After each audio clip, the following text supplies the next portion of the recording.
Way All to set the right. mood, Matt. Right? What an awkward note to kind of come in on. But hello and welcome to Business and Lahles, session 21, I believe we are on. I'll take that bell as that was the correct answer, so I appreciate it. You're welcome. But first thing first, let's go ahead and check in with everybody. Try to do it a little bit quicker just because we got a little bit of a late start. But Kadir, how was your week? Oh, hell, I just put a grape on my mouth. You know, normally I'm excited to continue the conversation from the pre-on air, but I'm not going to do that this time. I'm doing great. Thanks for asking, Kyle. Word. Trace, how you doing? Or how was your week? Good. We can always depend on Trace to keep it short and sweet. Krev, how about you, bud? Pretty good. I've actually been trying to do a new diet the last 2 weeks. I'm down 11 pounds in 2 weeks. So Nice. I know that's all water weight, but still, like, I'm doing the no carb thing. So let's see how that goes. Well, that'll definitely work. I did that for a while, and you drop weight, like, real fast. Yeah, I haven't had alcohol in, like, 2 months. So that Shit. too. Yeah. During the pandemic? Wow. Yeah. Yeah. Trooper. Yeah, That's eating a impressive. Shitload of chicken and green beans, you know? Yeah, for sure. Onyx, how was your week? I have been tested among the many, and I have proven myself worthy to stay alive. That is all. Heard. Kind of a little scared. Rekid, how was your week, bud? It was good. I did the opposite of dieting, and today we ordered a dozen of Red Lobster Cheddar Bay biscuits for 2 people. Oh, yeah. Oh my god. My boy. I have the remains of which in my fridge right now. I am like salivating right now. I haven't had bread in like 2 weeks, so Don't worry, the scale It's broken now, reflects but my decisions. Bad decisions. wait, so was that your dinner, or was that just like a snack? that was just part of the overall order. In Oh, addition like to an afternoon entrees. snack. I assumed it was for 11s. No, because like I do weekly meal planning, like go to the grocery store, get all the stuff I need for a week. And I went to go make chicken and corn and peas, and I realized I'm a dummy. I forgot to buy the chicken. That's so much planning. The way I shop is like I go down when I'm hungry and then buy something and then I return home. Yeah. it's just a lot of trips, though. Yeah, but then I can exercise. True. That's smart. So I realized my mistake and, fell back to Red Lobster. What is Red Lobster? Just like a It is seafood restaurant? it's a chain seafood restaurant. Oh.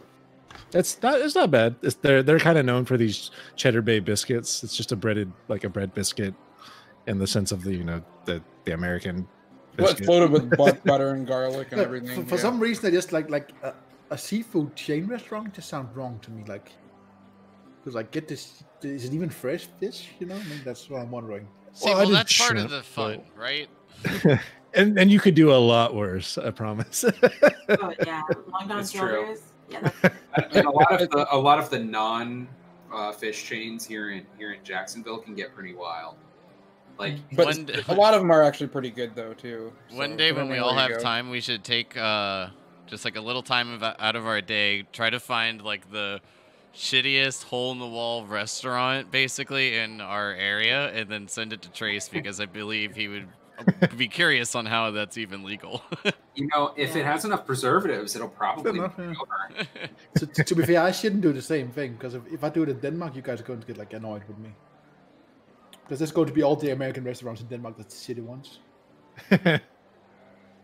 Like, I mean, not kidding. Like, if you like say you want to like have like a burger or something, and you want to go to crab place, that's probably McDonald's or Burger King. If That's the like the food- low end ones. if the food we send to Cigna is bad enough, we might make the FBI watch list. So Ooh, interesting. let's maybe not. Interpol. Well, dang, now I'm kind of curious how bad they are around you guys, but with that, let's go ahead and get into the recap. So, whichever of you would like to take the lead on that, feel free to do so. Oh God. Well, Kyle, let me tell you, we really fucked ourselves up. So we had at the end of the 2 games ago, we had just gotten done explaining to Bragdar, Bargdor, Trogdor, to the Bingleberry. to the head of the guild that, hey, Samira's coming and she's expecting that you'll resign when she gets here. So he doesn't like us, right? He's probably a little bit upsetty spaghetti.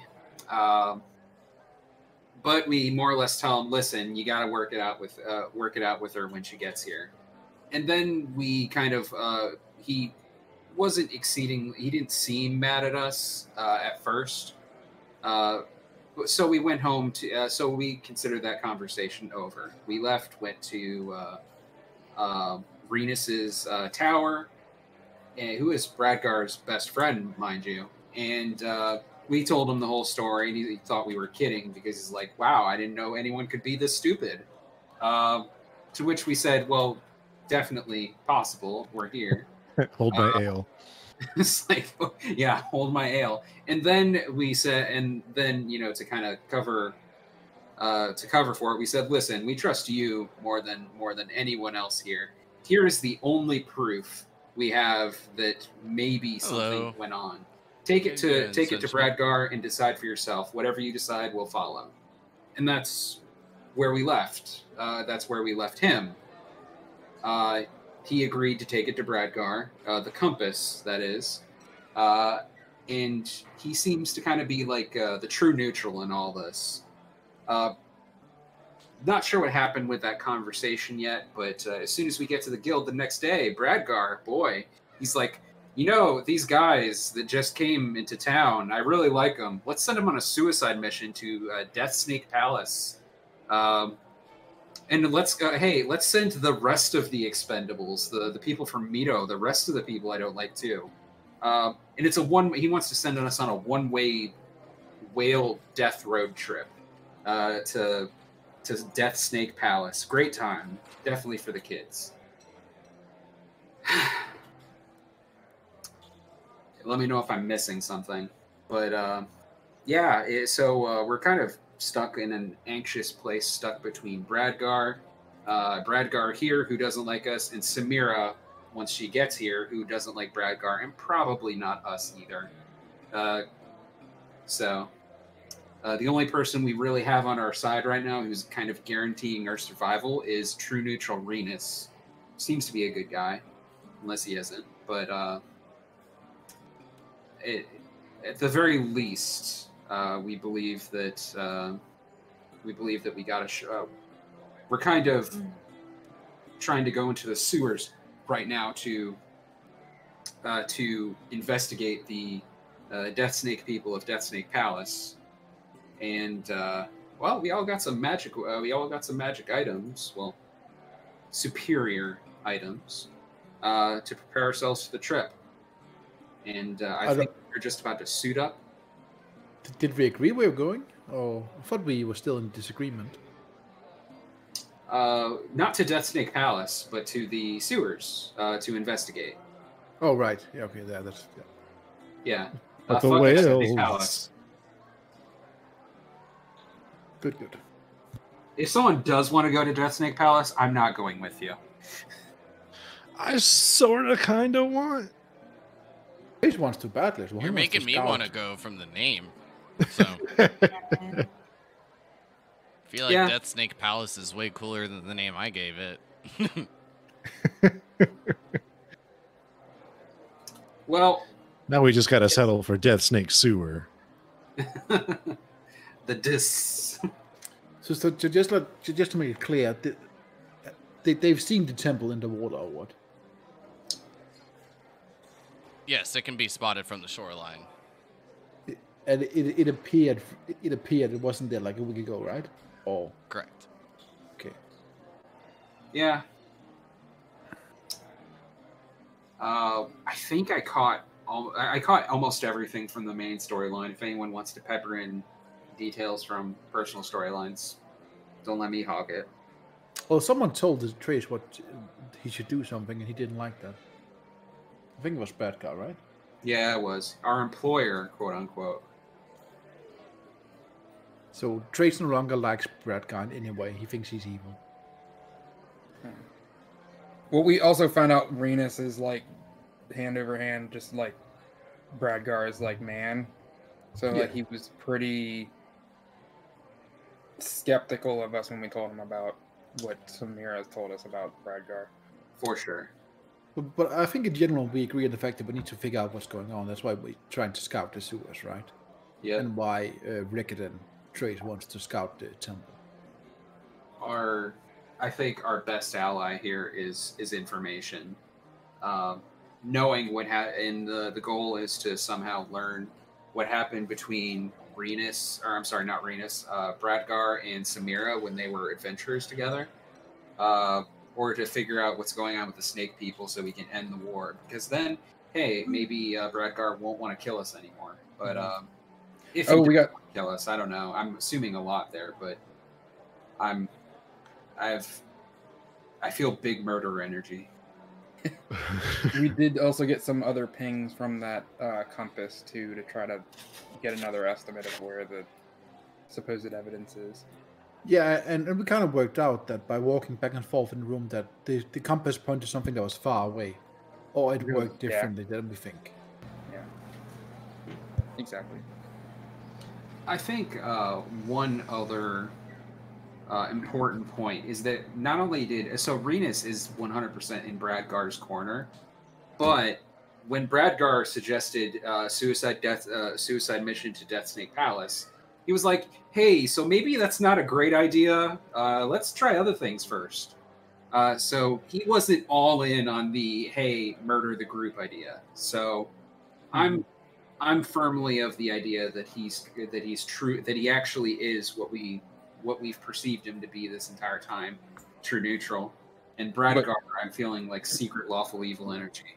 I think Renus is true to the city, but also Bradgar. So he's kind of pulled in both directions when Bradgar makes a bad decision. I agree. That's my read too.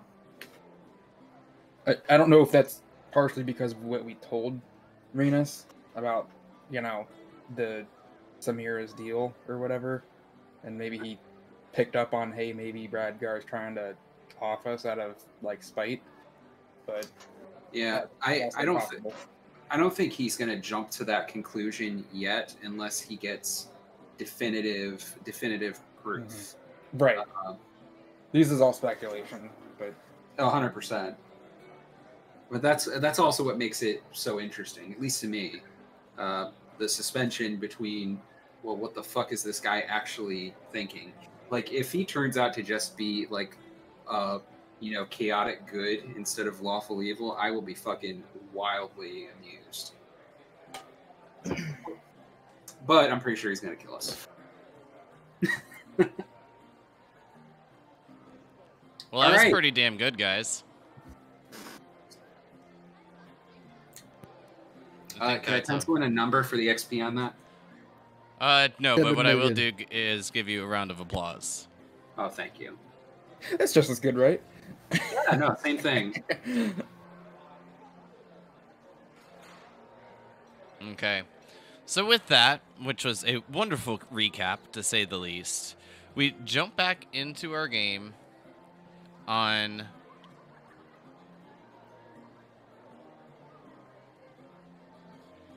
April 24th, after just finished speaking with Sir Riffin and acquiring some of the new items. Onyx getting some new rapiers, and others getting some new armor and shields, and maybe a little bit more importantly for Rekid, a greater potion of healing. With that in mind, each of you did leave a 190 gold donation for feeding the people of Lahles and also rebuilding structures things of that manner to give back to the city due to the destruction from the war. But as each of you put on your new equipment, I'm guessing exchanging your old ones, giving in your old rapiers for the exchange of the new ones, things of that manner, if that's what you wish to do. But if not, putting them in a different position. I would like to pick. I believe there were 2 healing potions as well. I would like to pick one of those up. I don't know who should get the last one though. I thought Christian picked all of the healing potions up. There were 3 potions of healing, but only the potion of greater healing was mentioned being taken. But you do have the 3 other potions as well. And with each of you putting on your new equipment, it's definitely not hard for you to acquire those items. All right. So Well, I think that makes sense for Kadir to take one for sure, since you don't really have healing. and I say you take the. So there were 3 in total, or 3 healing potions total.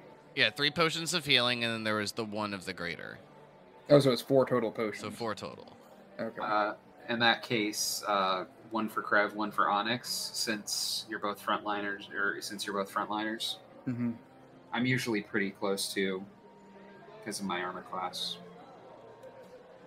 Yeah. Trace, is Goodberry is that a cantrip? No. No. Never mind. And I no longer have good berries.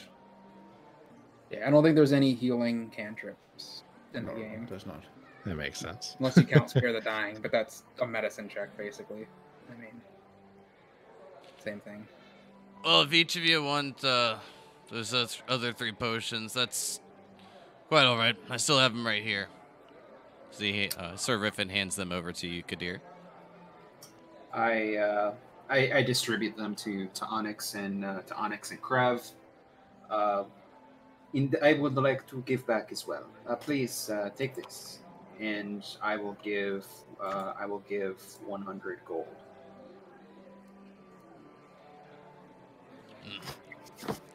The city thanks you. All right. So, without further ado, should we make our way back to where this all started?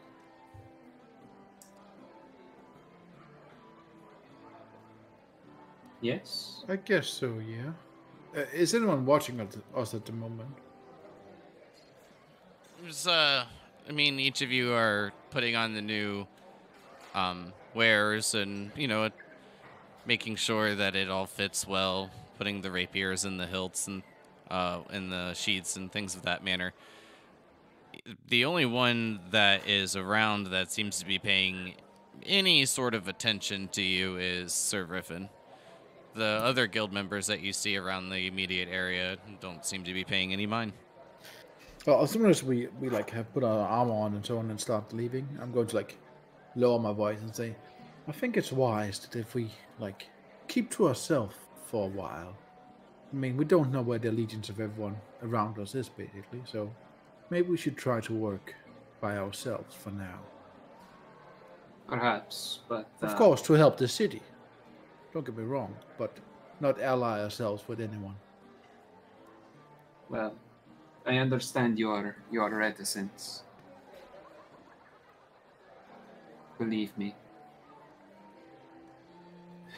But I do feel there's so much to know here. We've been here for so short a time. It feels like falling into a different world. Fair. While everybody else is presumably testing their armor, I try to strike up a conversation with Sir Riffin. So would this conversation be after you and Trace had kind of stepped away? Because Trace wanted to say all that after everything was completed. So I'm guessing before. I guess it would be. I guess it would be if that's okay. Yeah, that's totally fine. So, as you make your way over to Sir Riffin Kadir, give a look back at you. More requests? No, I'm just waiting for my compatriots to finish their making their fashion, choosing their armor and whatnot, battle dress. What does Riffin look like? Oh, these are old notes.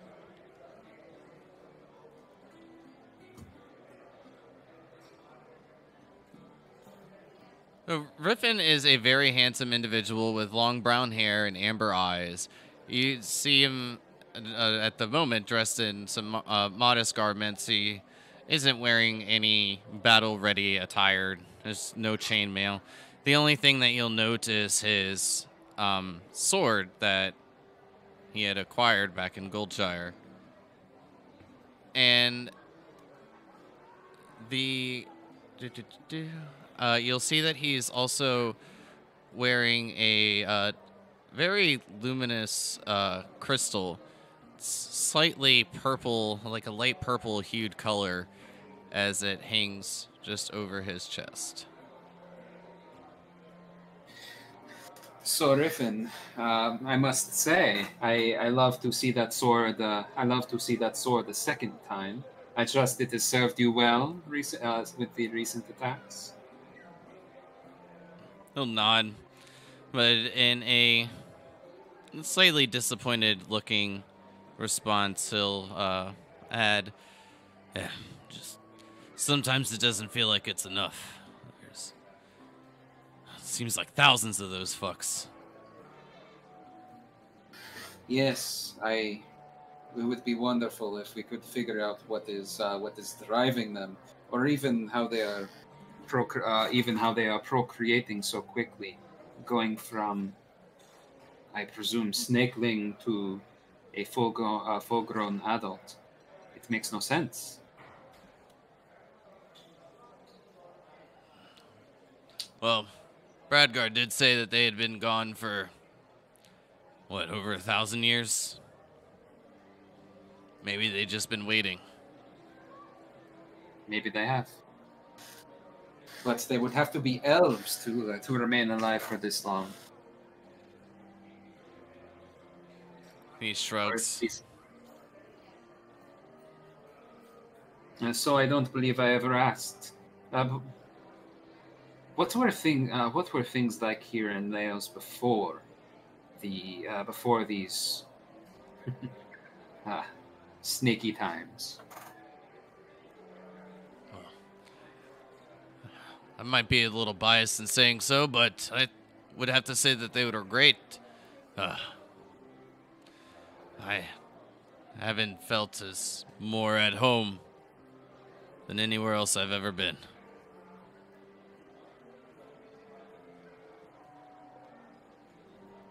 Oh, come on! There must be some kind of story, something fun, stories of glory. You and Bradgar, or perhaps you and Renus. You all seem to go so far back. No, non. Yeah, a bit, but nothing really too much to brag about. Rising through the ranks here seemed a bit easier than for myself than others, but always just taking on what others seem to be avoiding. I'd say the best stories, though, come from the tournaments that are held. Yes, unfortunately, we missed them. We actually came here in the hopes of making the tournament. That prize would have been something to see. Drinking for days, no doubt. Rekid would have sent you all under the table. Well, perhaps this will be over, and we can still hold some sort of ceremony. But I think, well, if Bradgar's in his right mind, any that have volunteered that weren't members are hopefully members when this is over, if they aren't already. Perhaps we can make the tournament a drinking game, but I will bet on Rekid. It seems that might be a sure bet, but Wink. perhaps less of a competition as we've done in the past and more of a celebration. Let's just hope that this is over before then. Yes. Don't change, Griffin. You seem a reliable man. We wish you luck in the days ahead. Hopefully, we hope to see you again when we return. Be well, compatriot. And he'll, like, kind of put his hand clasping on, like, the side of your shoulder. Good luck to you. And he'll look over as the rest of you are finishing putting on your new equipment, and he will just kind of, in a more loud tone, and good luck to the rest of you. I hope to see you all back here before the sun falls. I give him a nod, and I go back to waiting for my group, and presumably that conversation with Trace. Yeah, so after just finishing up, Trace, you relay that bit of concern to the rest of the party as each of you turn around the corner. As you're wrapping around, just making your way past the staircase, you see a couple of you see a couple pairs of feet making their way up the stairs, one making their way down, and I would have to say, Kadir, with the amount of time that you've spent with him, you would recognize and know this attire at the bottom of these robes to be Renus. And as you see at the bottom of the stairs, Orth and Nalra standing, waiting, both wearing their battle equipment ready to go with the orders that they had received, but each of you will notice that they do not look in the best conditions. Orth, you see, has quite a nasty scar across his right cheek, both eyes swollen, one even blackened and bruised a bit. Nalra, you'll see that she's cut. The armor isn't very well taken care of. Some of the chains in the chainmail are broken as it creates more opportunistic strikes coming from an opponent.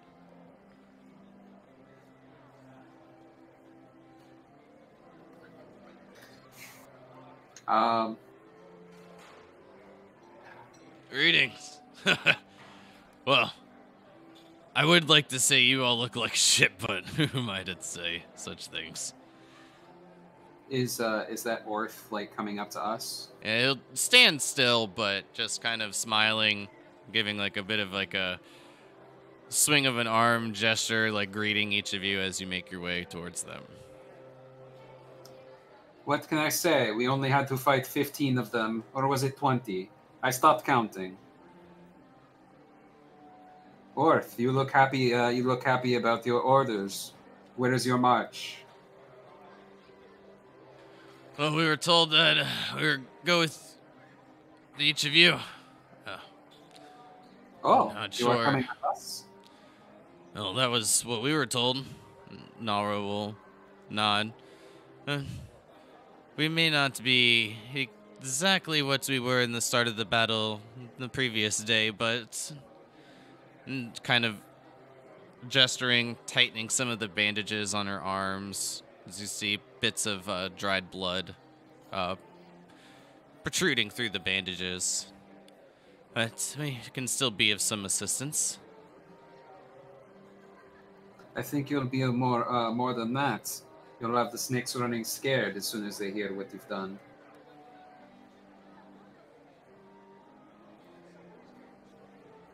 Well, happy to have the company.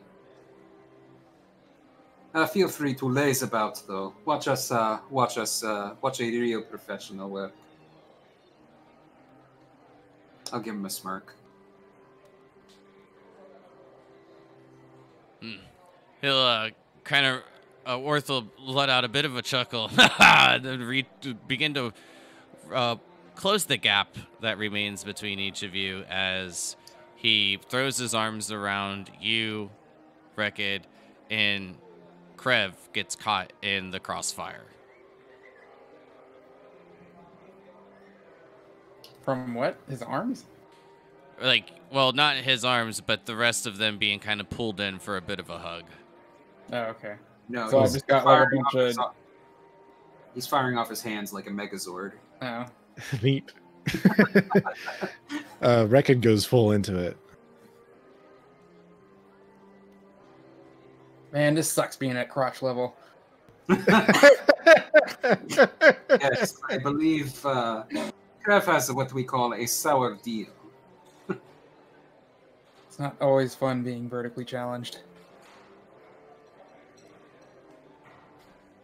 Hey, small lives matters. Yes. Well, the best bonds are made in blood, and it looks like we have plenty. Looks like we have plenty more to shed. Happy to have you.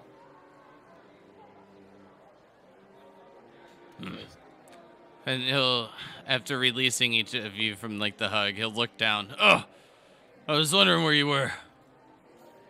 As he looks towards you, Krev. Sorry, what did he say? I was wondering where you were. Oh, yes. Oh, just down here. Between everybody's nether region. You know how it is being this short. What an honor. Get to smell everybody's farts all day. Well, if our orders are to go with you and something about some sewers, no, we'll just like look down, sigh. No pun intended, but this sounds to be a bit of a shitty job. Yes, I would say it's the only place more smelly than where Krev is right now.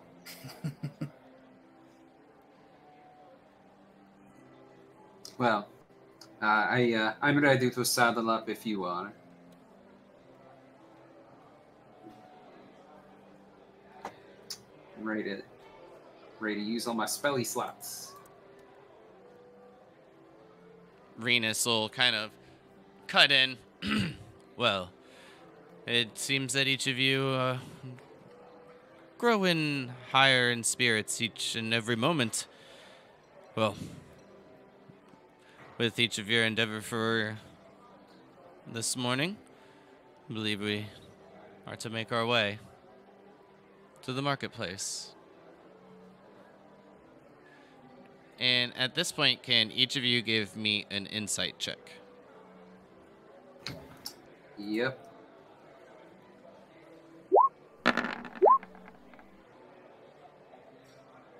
Oh, hell yeah. Nice roll. Damn it. The fart was a good roll too, by the way.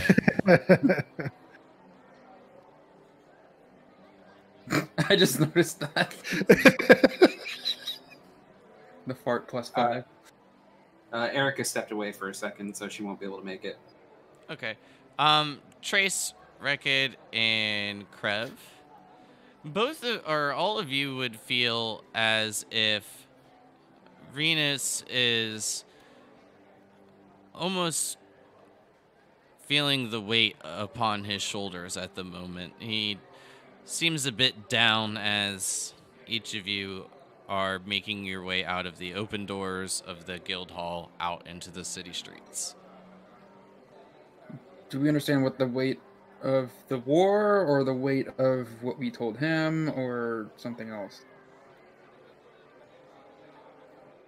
Did we pick up on that?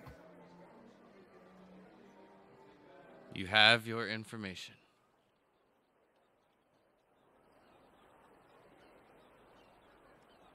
So we need to figure out how we're gonna get in the sewers. Actually, did we? I forgot if we asked about that or not. They've been sealed off, right?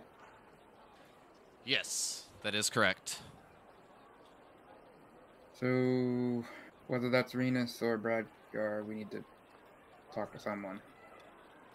If that's our mission. Well, Renus is with you. Oh, that's right. Renus, how are we going to get in the sewers? They're sealed off, right? Yes, I am to make that accessible for each of you. With that in mind, you'll see him like kind of lift a hand as he holds it up towards the sky, blocking out the sun.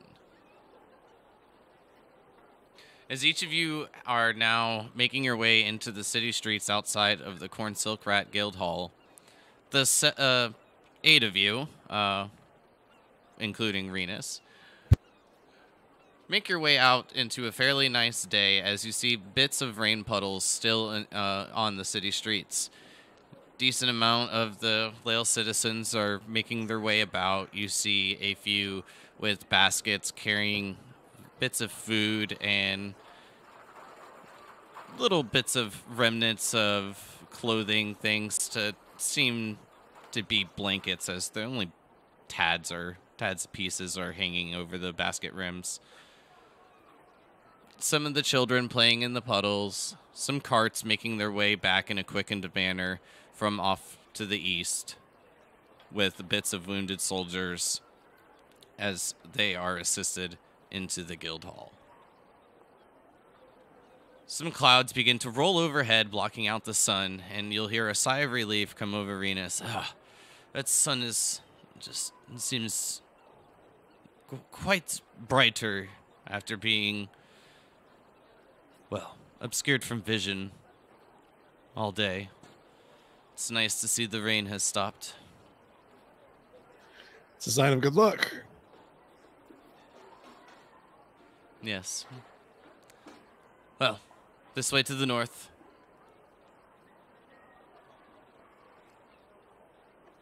So each of you make your way to the north, making your way to the marketplace where you had once entered the sewers in hopes of encountering a vampire from a quest when first attempting to join the guild that proved to just be goblin twins, which ended up proving to be quite a fruitful relationship, leading to the introduction of Renus.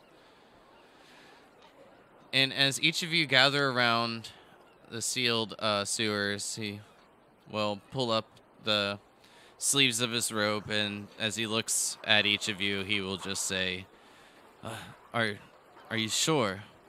Are you sure that you're ready?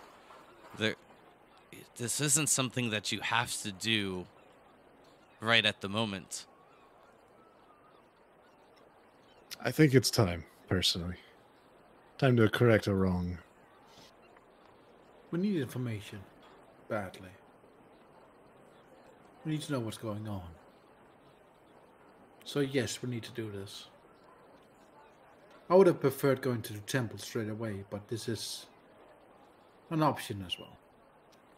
A pregame, perhaps. Perhaps.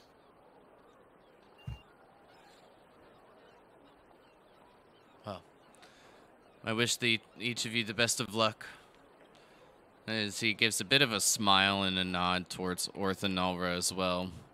Orth giving a bit of a rude, like, smug look back towards him, back towards Renus. And then Renus will wave his hand. As he does, you'll see these insignias begin to appear on the cover of the city sewers. And as it does, the lines begin to shift, turning bits and pieces before forming a small lock in the center of the cover. As the lock opens and then the light dissipates,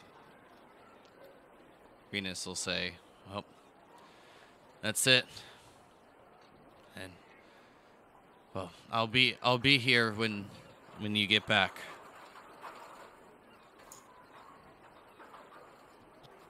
How long will you wait, my friend? I will wait until either you return or I know for certain that you're not returning. I'll give you till nightfall before I begin to become worried. And as you have a clear view of the day, you notice it being just late morning, early afternoon at the latest. But it's fairly dark in here from my memory, correct? Yes, there is no like other sources of light.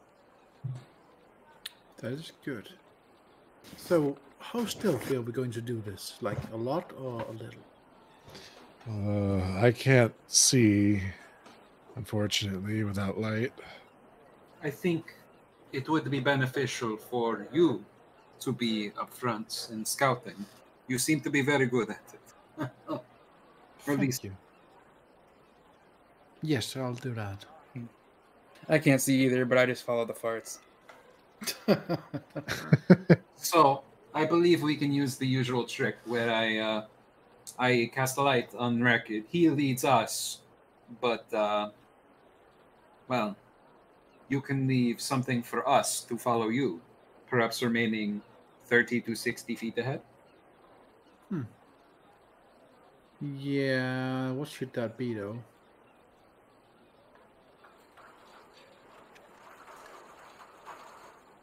What am I going to do? 2 seconds, 2 seconds, 2 seconds. We don't necessarily need to know where he is unless there's like a fork in a path or something. Yes, I suppose. Is there? I have like a few. Didn't we have a lot of gems? We had a lot of gems, right? Is there any chance there's like a shiny reflective gem, or someone has a mirror, maybe? Obsidian is glass, literally.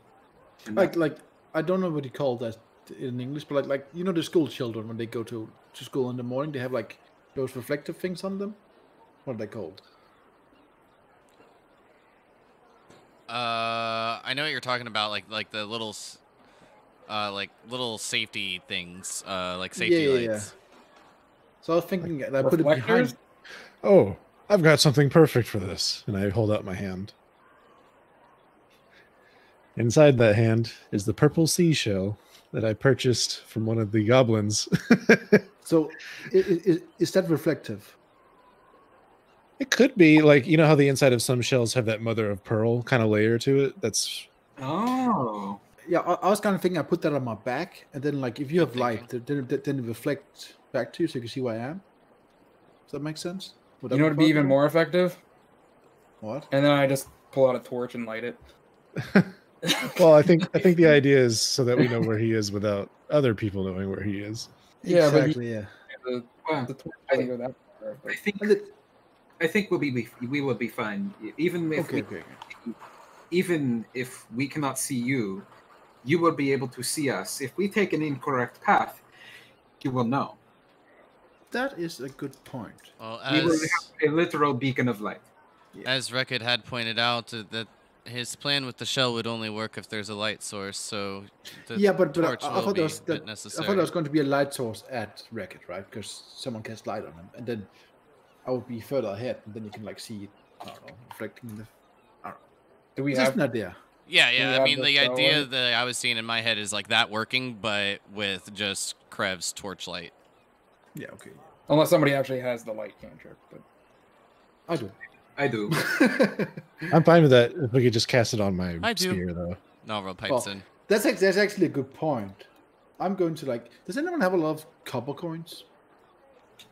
Yes. I have a few. Could I have like 10? I have Wait. 9. I have 8. I'm going to take 5 from each of you. Okay. So All right. just in case, I'm going to cast light on the coins and throw them if needed. Okay. You can use them as Um, markers. Cool. In fact, you can even cast light on one before. You can even cast light on one before and store it in a purse ready to throw. Good call. I'm going to do that. Well, I'm going to hold it in my palm, right? That makes sense. I mean, as long as it's covered, it's squelched. I think. Yeah. I'm going to like put cast light on one and put it in down my sleeve on my left hand, What are you doing? and then I'm going to stealth ahead. I assume we're at the sewers now, right? Yes, you are there. Just you haven't entered yet. Okay. Just forming the plan before opening the lid fully and entering. Makes sense. Makes sense. Nova will say, And while I do have a few tricks up my sleeve to be able to see as well, hopefully we'll be able to keep an eye on you. And she nods towards you, Trace. Good.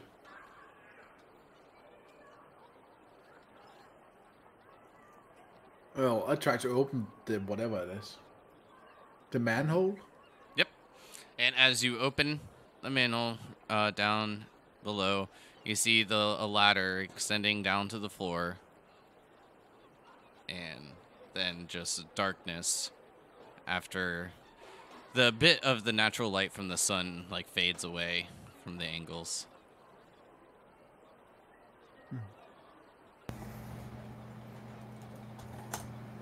I'm going to like climb down the ladder, I assume. There's a ladder. Yep. You climb I'm going down. to- And what I will do is I will just move you all to the map. And what I want to say is I got a new map program. So in comparison from the last one, just let me know what you think of this one. I changed it a little bit, but not much is like really different.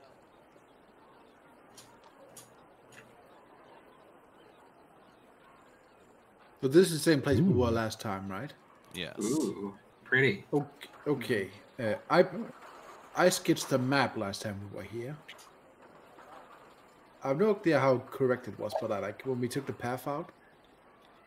Because Trace never forgets like a path due to his natural explorer thing. Yes. So again, like the path is basically the same. The only thing that's different is I added like basically like a walking area to go about, and then the center where each of you see like grates that go underneath the flooring and where the wall ceases, and then you can assume from where you see a bit of the pressure of the water where the water flow is now flowing south from your current position. Well, assuming I know kind of way, I'm going to like follow the direction to the like what was it a hole down to the next level? Can't actually remember. I'm going to like stealth there. I mean, obviously I'm going to like move there, but that's the direction I'm going. So I hope you like tell me the way. I'm just gonna reveal a bit of it each time, but when you come around the corner, Trace, one of the first things that will catch your eye, just past the bridge that extends to the other side of these sewers, you will notice a body floating in the water, and just to the north of it, what appears to be half of a corpse. I quickly look down and like, how long has it been dead? Well, taking a few minutes to look over it, you can give me a medicine check. Well, maybe not a few minutes. I mean, well, like, you know, a minute or two. Fair enough. Better be safe than sorry. 11. So, I mean, like, looking at it from this, it's just like the bloating from it. I mean, it could be drowning. You don't see any puncture wounds. But you'll notice that a leg and an arm is missing. You won't see it continue like any of the shadow as it goes under the water. Seeing as I know like nature and so on in general, would I know if this is something that's like been... Was it an animal who did this or not? Like, is it like the arm has been bitten off, for example? Or has it been a cut from a weapon? With the deterioration from the water, you're not sure. Could be either or. I'm going to pull out the coin I already have and throw it over here. Got it. As each of the rest of you are like taking a like footing, getting used to being back in this smelly sewer area, the water creeping, going by, each of you, and then out of your peripherals, each of you will notice a light come from around the corner and land. And it's a ping, ding. Okay, I guess it wasn't obvious, but I would have told them that I would throw a coin, but I think it's safe to go to where the coin is. Does that make sense? Oh, okay. Checkpoint A has arrived. Yeah, exactly, like that. I'm going to go stealth south now. I think that... I'm not certain, but wasn't it around here that was traps? I can't actually remember. But I'm going to stealth south. I cast light on Wrecked staff, by the way. Nice. Staff, spear. So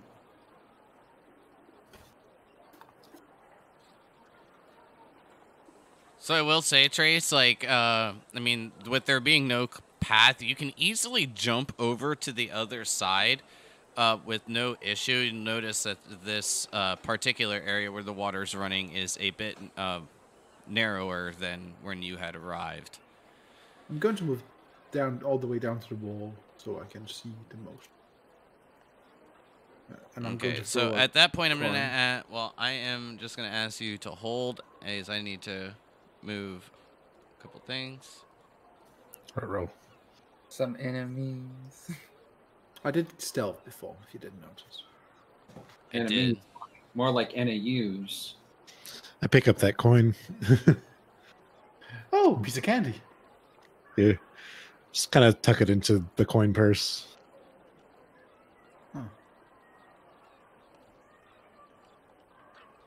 So as you look down the hall, can you give me a perception check, please? Show me potato salad. 23. Potato salad has not failed you. Nope. Oh. And no more than 20 to 30 foot around that area, around that distance, you see a familiar sight, one of what you had each now deemed as a foot soldier among the Yanti army. But I assume they have not seen me, correct? And it just begins like sniffing, licking the air. See, from what you gather, something has definitely caught its attention, but it does not seem to have pinpointed your location. You'll see it like snap its head back. It slithers, hissing, seemingly communicating. At this point, with the narrowness from the sewers and just the bit of water going about, Rekid and Kadir, each of you would hear this communication. Kadir can see in the dark, right? I cannot, but I can understand Abyssal if that's what they're speaking. You can. And you, while still being a bit of a distance away, I'm going to ask for a perception check from you. 'Cause your passive isn't going to quite cut it. Okay. All the same, hearing hissing, after hearing whatever it is, I would cast guidance. I'm assuming it wouldn't count for the sake of this, though. Where's my perception? There it is. Potato salad. As I said, with the water going about, like, and just like the squeaks from rats kind of periodically as you're motioning about that are scurrying away from the light, you don't really pick much else up. You do indeed hear the hissing, but you're just uncertain of what's being said. The echoes are distorting the voice too much. Rickett has a staff that's lighting up, right? He's currently just outside the range of that. Okay. Trace is going to move back. I can move my full speed when I move alone due to my natural exploring, so I'm going to move back. But with Rekid moving around the corner, though, this one will step forward a bit and seeing the light appear. I'll shoot it.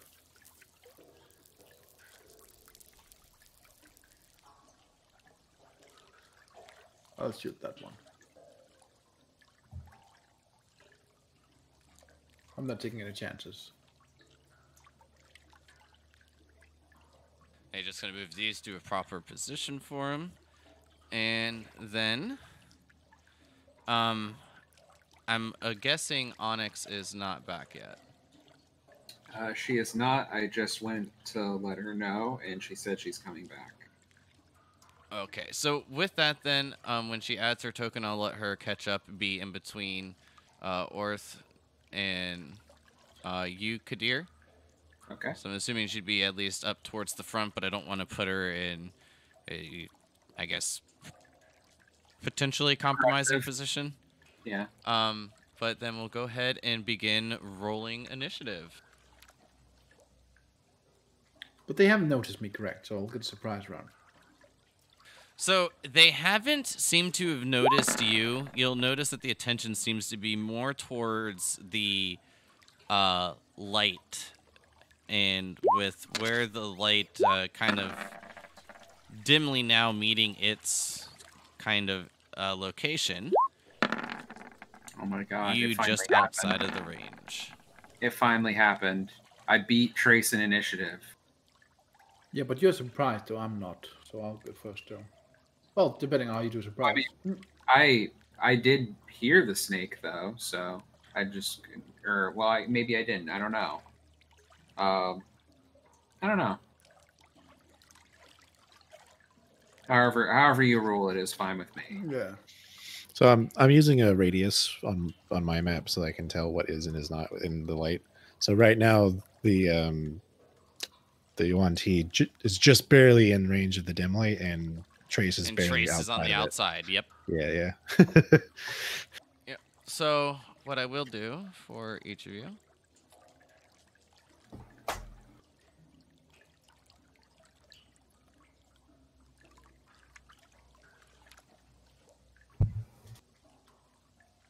There we go. Now everyone should be able to see that. So then that way Trace knows when he's getting close to being in range. So the center green is bright and the outer green is dim, I'm assuming. Yeah.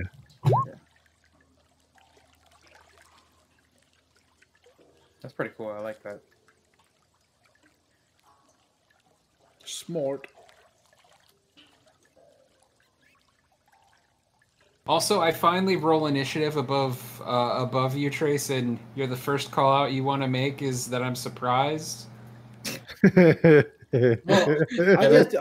I just want to make sure I get a surprise round. That's the most important part for me. Because I think we're just surprised that he rolled a better initiative than you was the joke. Yeah. I am surprised. I'll get cheated for this, but like. He did cheat. How Yeah, dare with he roll a guidance, natural though. 20? And also guidance. That's what it took. It took a nat 20 and guidance.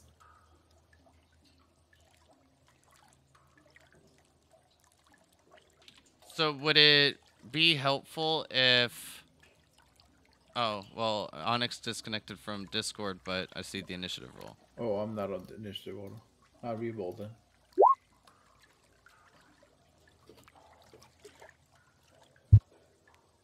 There you go.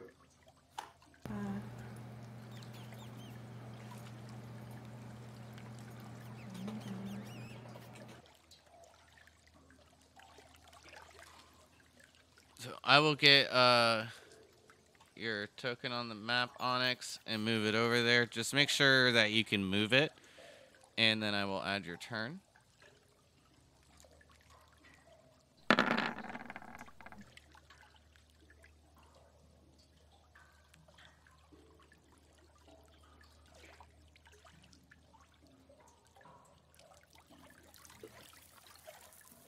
Because I'm kind of assuming, and you stated this now, that this one is the one who was noticed then, right? So I would get a chance to kill it before these two notice? That's what I'm hoping. No clue. It's all up to I don't him. know. I think there's Plenty of room to argue both ways. Fair. I mean, they were literally mid-conversation, so I'm rolling in like, I've been shot, is probably going to pull them into battle. Yeah. Well, with that one's quick reaction, Trace, what I will do is give you advantage on it, but with having a 24 on your initiative, that is, but I'm not sure. Doesn't I have advantage when I go before? Yeah, I'm not sure. I was going to say how beneficial it's going to be. But with the light kind of coming around the corner, the only thing I would say is it being more shocked of where your attack will probably come from than anything else. Fair. I mean, he has advantage on the attack regardless, so... like, it doesn't... I'm good. I'm good. But at the top of the turn order, we do have Kadir, as this creature steps around the corner, and you catching a glimpse of the familiar sight of one of the Yonti. All right, I step up, nudging past, excuse me, friend, I must go. And moving forward around the corner, and I will hop across with my 14 strength. That should be no issue. And then I would like to take my Eldritch Blast shot. All right, let's see it. Or should I say, shots. Double attack. He's in dim light for you, though, right? Yeah, so it's not disadvantaged that I can tell. Yes, and that's correct. First shot, 23 for a grand total of 16 damage. Well, the 23 hits and the 16 is a good amount of damage as this crackling energy, this beam of energy radiates out and as it hits. You hear a and well, the rest of you hear that as Kadir, you hear someone's here.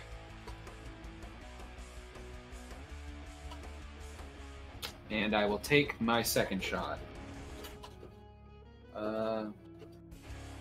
There we go. 24 to hit for 12. Nice. So just a quick, welling up the energy for two electric bolts in my hand, just pow pow, firing off one after the other, smacking, first one smacking him in the chest and the second in the gob.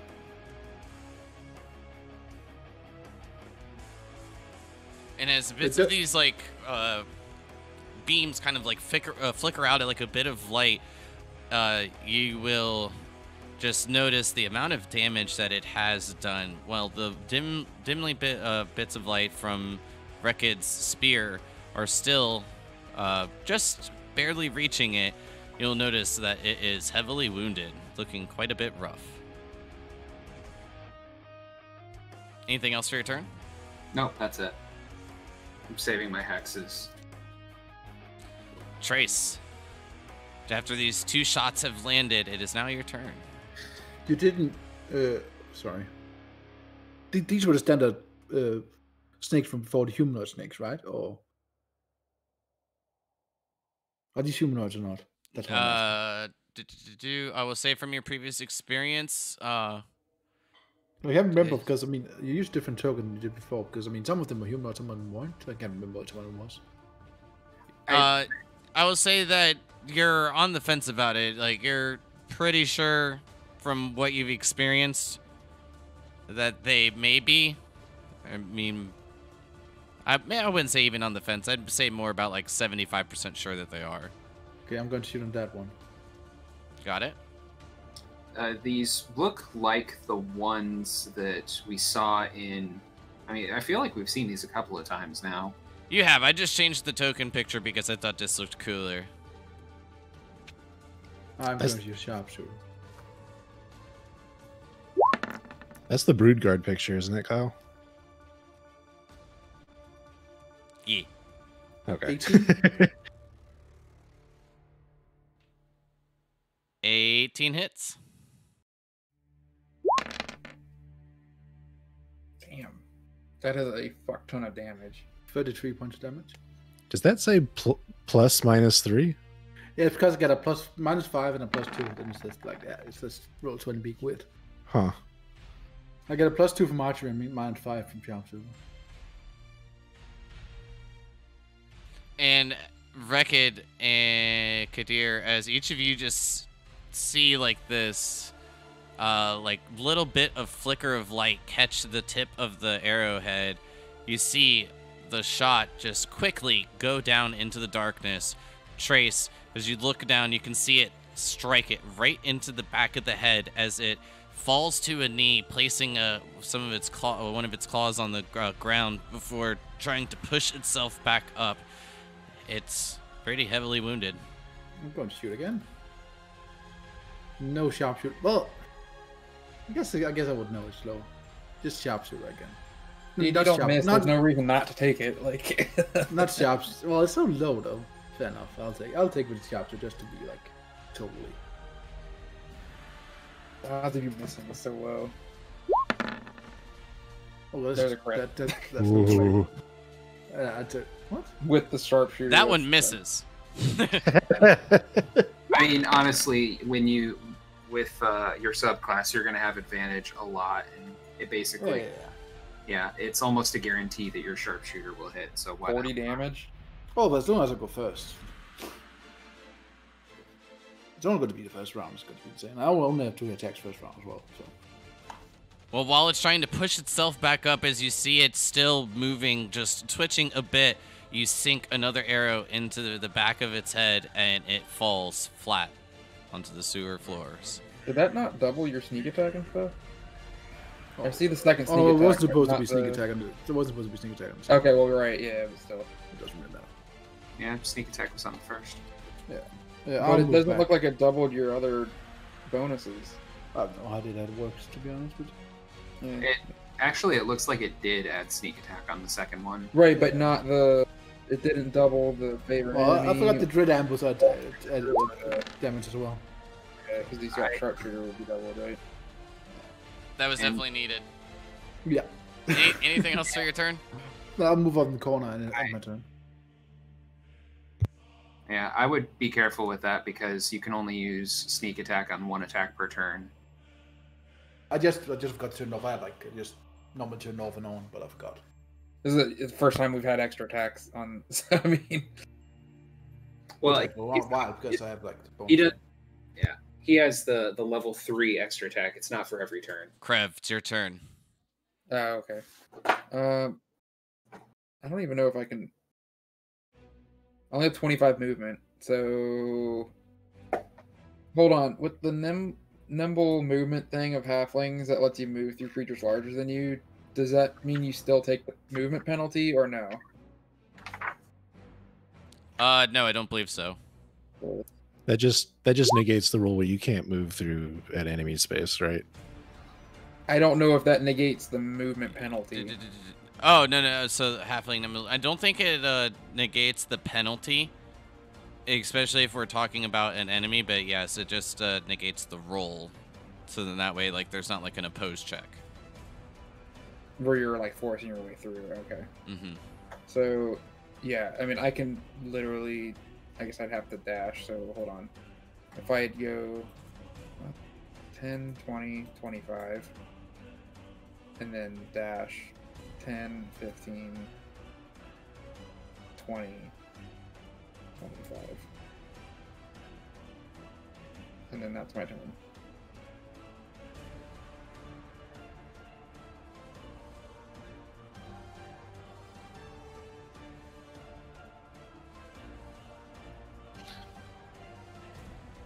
I'm done. Nara will say, What is it? Is it one of them already? Yeah. Begin.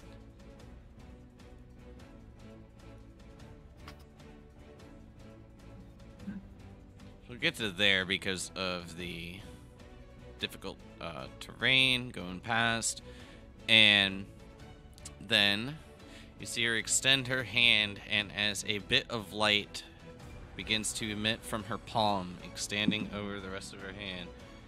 Ooh. Nice. You see it as it shoots out.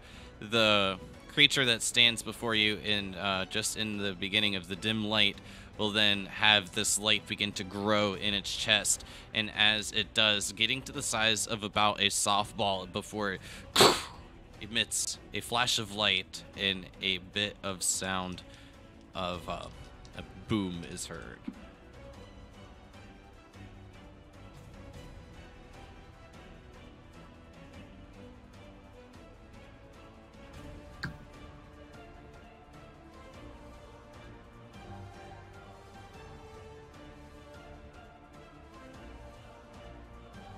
Well, needing to sprint and then jump over, Orth will just land next to you, Kadir, and say, "Get behind me! I'll stop this one. Revenge for the guild, for my brothers."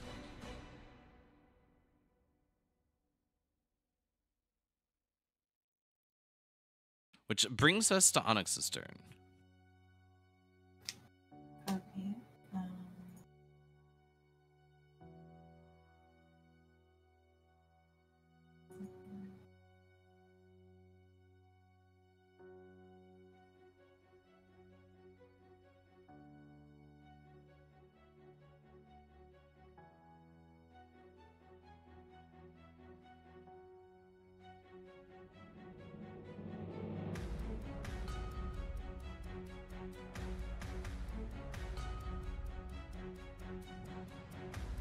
She can't move her token. Oh, that's what I said. I asked her to check it before, but if you can't, then just add your token, and you should be able to move it. Hold on. Does it won't even let me drag anything from my main file? Her move speed is 35. Could you move her 35 towards the snake Yeah. with difficult terrain? Get just next to Orth from jumping over. Oh, I was about to say, Yeah, sorry. I had to move the turn order on my other screen. That is about as far as you can get. Actually, one more, because she had 30. Oh, wait, never mind. She had to move through someone. yeah. Yeah, makes sense. But if you don't have anything in your journal, I'll have to figure it out. But I mean, you should. Do you have a ranged option? No. Alright, so what do you want to do? And then I want to use right now on that. Like, I think I'll just stay here because I don't think it's wise to just walk up with them. Alright, you can use the dodge action. Yeah, that works. Sure. And see if you can move it now. Toggled a couple things. It should work. Dope.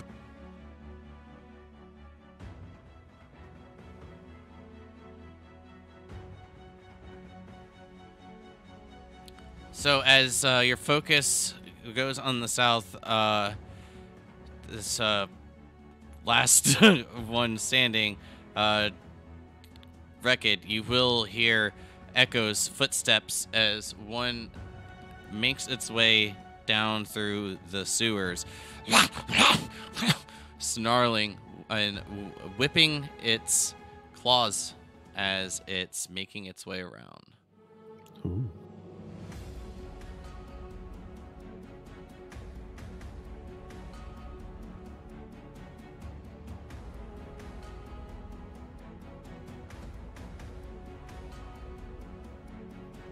This one will make its way across and then begin to attack Orth.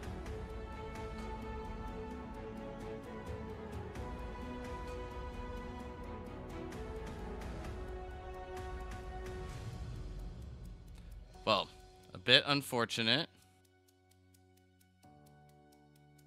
As you see its amber color eyes kind of flicker a bit as this glaze comes upon him, the nails of the claws growing a bit longer as the fangs do as well.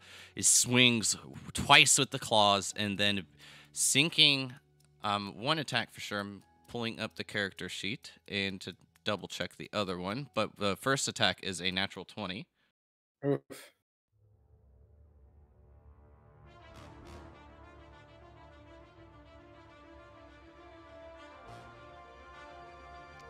Okay, and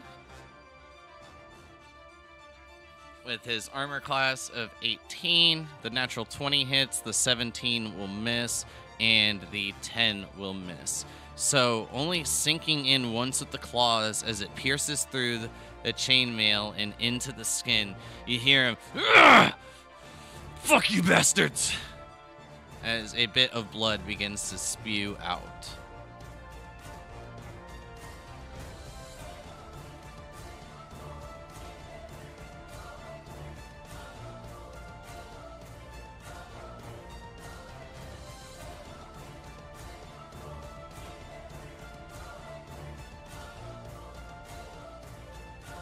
Bracket, this one a bit more noticeable as you've kind of caught, the other one has caught your attention. This one comes around the corner, jumping over the water to making its way to the other side and begins heading down towards the south. Huh.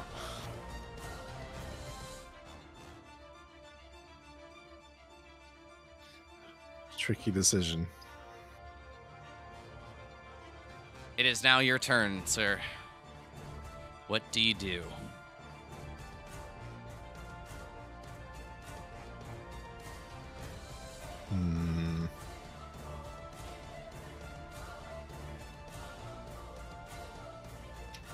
Okay, I know what I'll do. I'll move 1, and I will throw a dart at the southern Yuan Ti using the attack action.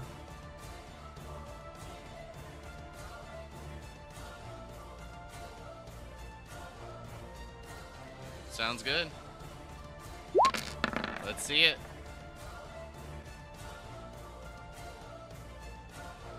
So, 14 to hit. you do have this at advantage. Oh, okay. Wait, why? Don't question. All right.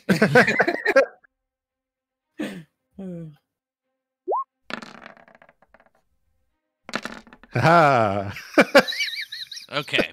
Well, 14 hits. And the same damage too.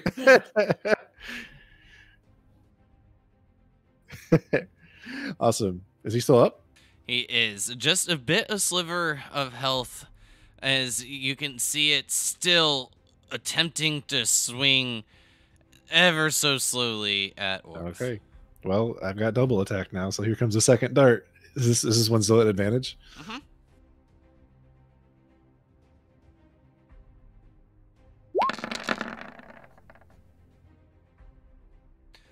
Nice, 25 hits, and this one will, this dart throw will bring him down. And then I'll call out to my comrades. Another one approaches from the north, and I'll turn to face it, just holding my ground.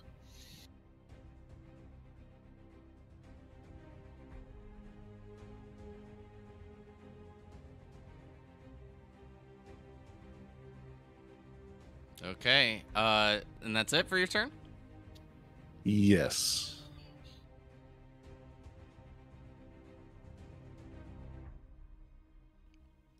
Brings us back to you, Kadir.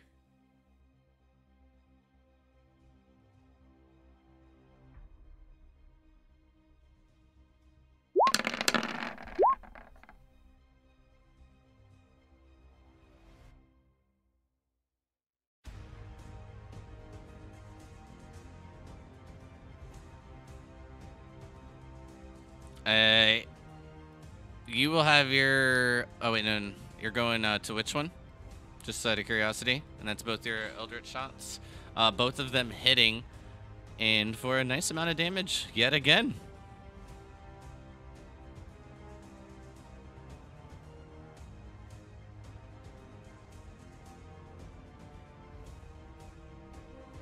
Not sure what happened, but I can't hear him if he's talking. I'm on mute. Sorry. So yeah, 29 damage total. The hex is a lie. I have not hexed yet. Yes, I didn't hear it, and I believe the last thing I believe you said about it was that you're going to hold it for now, so with not hearing anything else, I just assumed the 29. But still, nonetheless, good-ass damage. Yep. And the two beams of the crippling energy come out as a bit of the rocks fall from the wall, and you can hear some of the pebbles dribbling into the water, and it begins looking a bit bloodied. Yes, I wish I could do this back at the riverbed.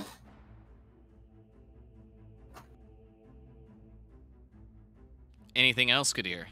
That's me. I'm done. Trace, you've heard the call out that one has been coming up from the north side.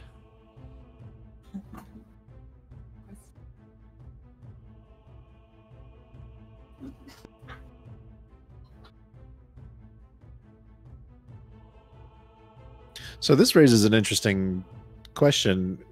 With dark vision, could he see that further north one through this area of light?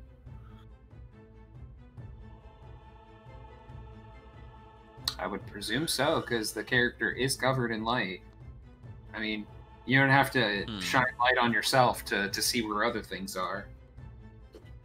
But I guess the way I think about it is trying to see something in darkness, but there's an area of light between you and it. You know what I'm talking about? Yeah, I mean, I would say, give me a perception check there, Trace, to see if you could see that one. It's too far away. I only have 90 feet of dark vision anyway. Oh, okay. Well, then we don't have to worry about it.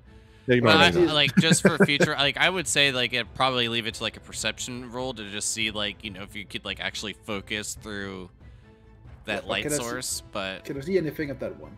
Yes, that one you can definitely see. Okay. Well, I assume I'm still invisible to that, seeing as I'm out at the lights down here. Yes, so I believe that's a safe assumption. So I'm going to sharpshooter attack it. I did not see the other one at the north end. Let me just make sure everything is clicked on now. It should be correct now. Darn you, scroll function.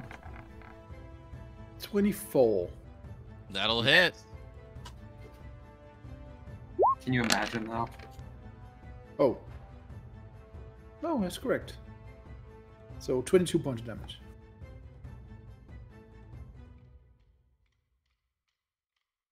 And as an arrow soars over each of your heads, it'll strike this Yanti.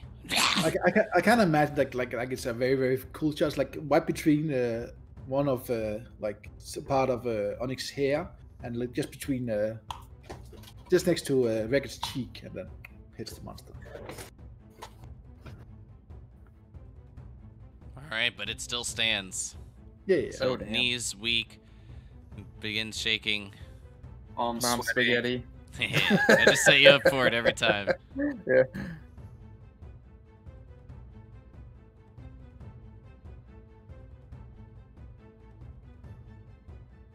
And I'm done.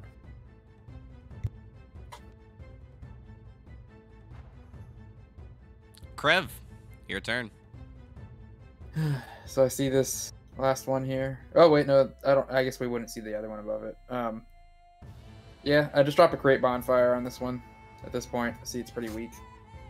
So I'm gonna use my create bonfire. Cast. Dex save 16.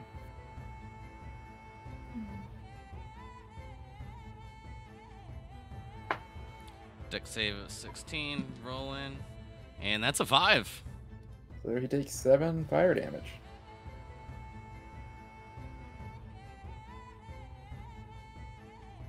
They are having a lot of trouble. And as the flames begin to just emerge from the ground, taking over this creature, it'll just begin to flail about in pain as it just slowly continues to like try to bat itself out to no success before falling, being engulfed fully into the flames.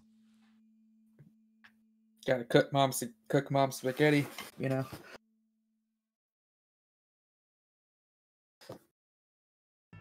Boom. Played. So the spell doesn't really mention this, but does that cast out light from that? Yes, it does actually. I think. Hold on. I mean, it's fire, so it's got it, right? Yeah, It's isn't light like with fire. That is interesting. I like that. That actually makes the spell more interesting, in my opinion. I actually, you're right. It doesn't say it, but I assumed it was essentially a torch, like 20 foot bright, 20 foot dim. Nope. It's Yeah. cannon out. It's a dark flame. Well, it creates fire. It leaves fire behind, right? Like, Yeah, no, it stays there round after round too. It's a concentration. But is that it for your turn? Sorry. I wouldn't see. Well, hold on. Does it create the 20 foot bright, 20 foot dim? From your bonfire? Yeah. Yes. Okay, so then 5, 10, 15, 20. So then we would see this guy up He is here just about in the range, yeah. because he's 10 foot in the dim. So all of a sudden we now see this one that we didn't see before. And I would just shout, "There's one more to the north." And honestly, I'm just gonna sit here because he's probably gonna come towards us anyways. I'll end my turn here. Sounds good.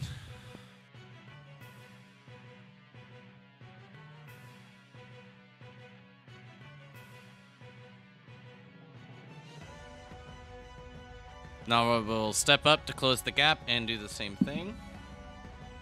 This time, the light does not show up on the other creature.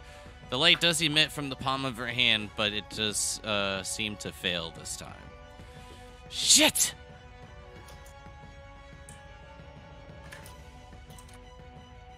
From the other side! And Orth will just take a step back and then attempt to maneuver back across.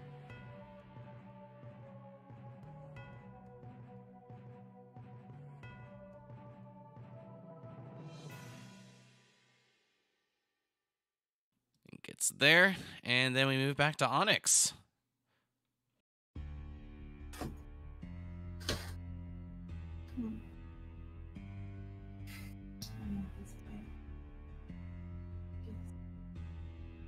Yeah, far as dicks. Yeah. Sure.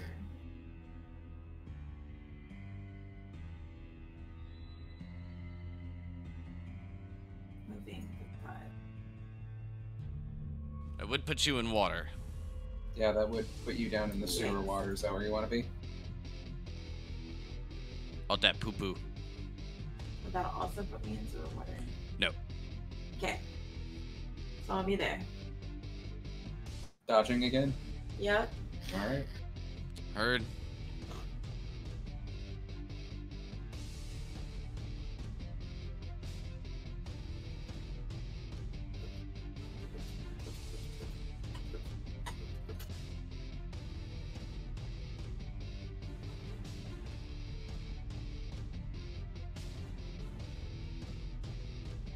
Make their way all the way down there, going across as it just takes a quick glance over towards the fire as it still sees its comrade burning in the flames. And then closes the gap and takes a readied stance just before Onyx and Nora. So, that grunt, did he say anything that might be of use in Abyssal or anything intelligible? You just heard the word bastards.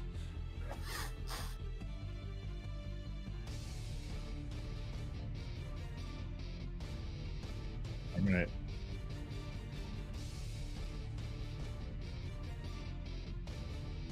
Do it.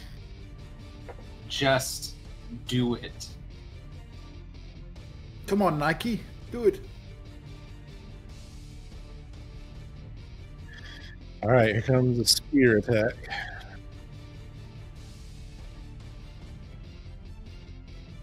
Do I still have advantage on this, or? Oh, I guess I'm flanking now, aren't I?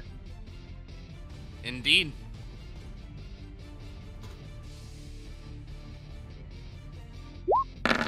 I'm sending you potato salad. Wow. And potato salad you did. Oh wow, that's potato salad. I'm about to toss his salad. Oh yeah. And I would like to spend a That's chi it. point to attempt a stunning strike. Stunning strike. Oh, That's wow. a Constitution save, correct? It is DC 15. Really? Okay. Oh, well, he's totally fine. It's a natural 3 on the dice, so pretty sure his modifiers got him. He has that plus 12 wisdom and proficiency. So as you connect with your spear, you puncture right into the neck.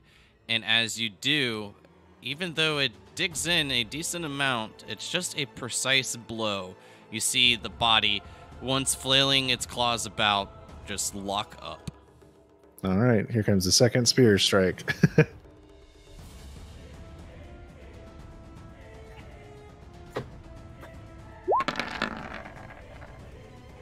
Oof. Nice. And then finally a bonus action unarmed strike. Punch him right in his I nose. love monks. They are very good. And 22, They are- another hit. So connecting twice with the spear, the first one locking him into his current position, then catching him again as you pierce into him once more, then following it up with another attack from, I'm guessing, a fist or a kick. Yeah, I'm thinking a knee on this one.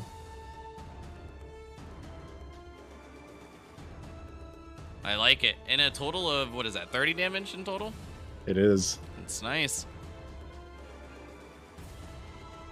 Anything else? Nah.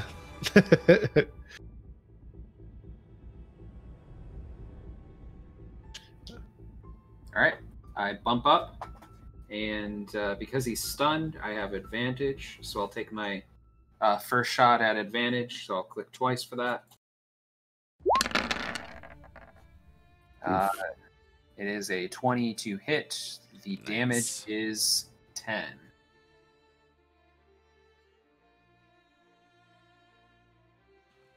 All right, we still have one more shot.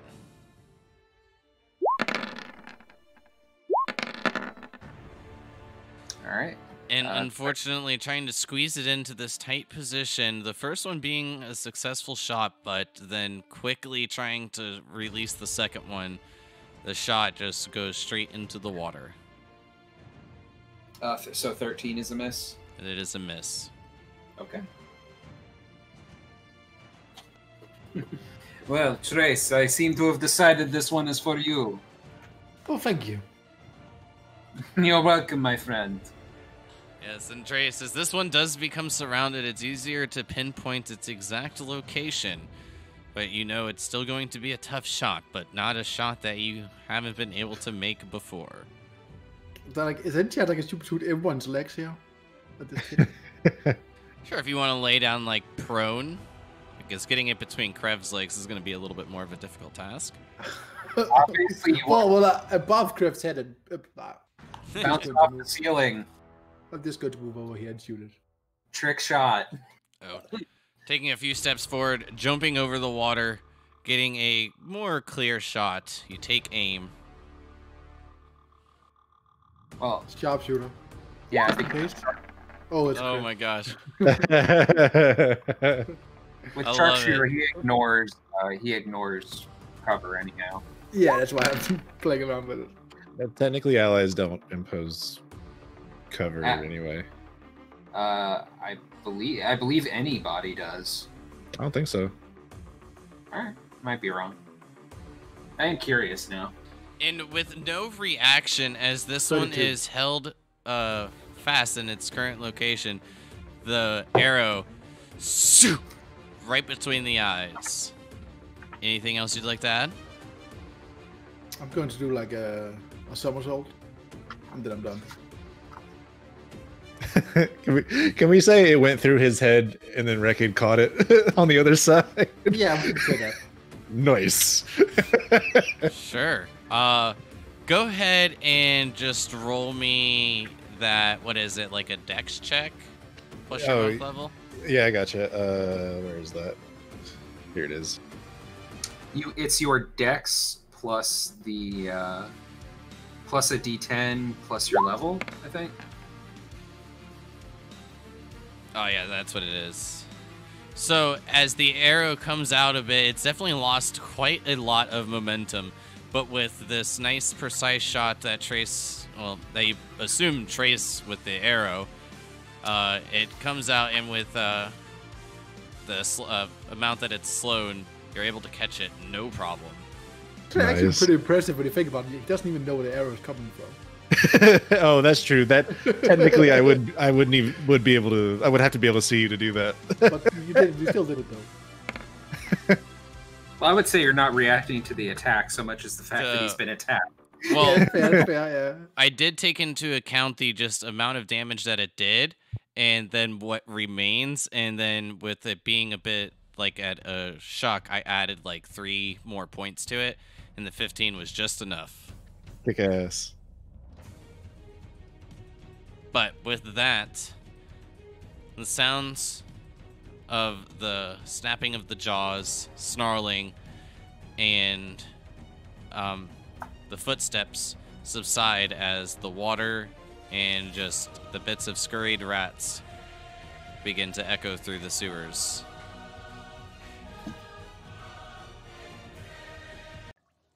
Are we out of combat? Oh. I'm going to take a moment to gather one of the 2 darts that I threw. I would love to go up to Rickon and say, I believe you have something of mine. Here you go. Thank you. You have to spend a chi point to throw it back. Catch. I agree. Trace is amazing. Would you like to attack Trace? Is that your favorite character? Damn. I'm pretty sure he can throw an arrow at me better. At least I use my bow. No, are you all right? Yes. None were even able to land a hand on me. You guys are all quite well. Quite well skilled. Some have said that we are better than potato salad. Just saying. And you'll see her just like look around, not knowing where that voice has come from. Right, it's good. That's cool. I suppose you could say we know our skills. We know how we play.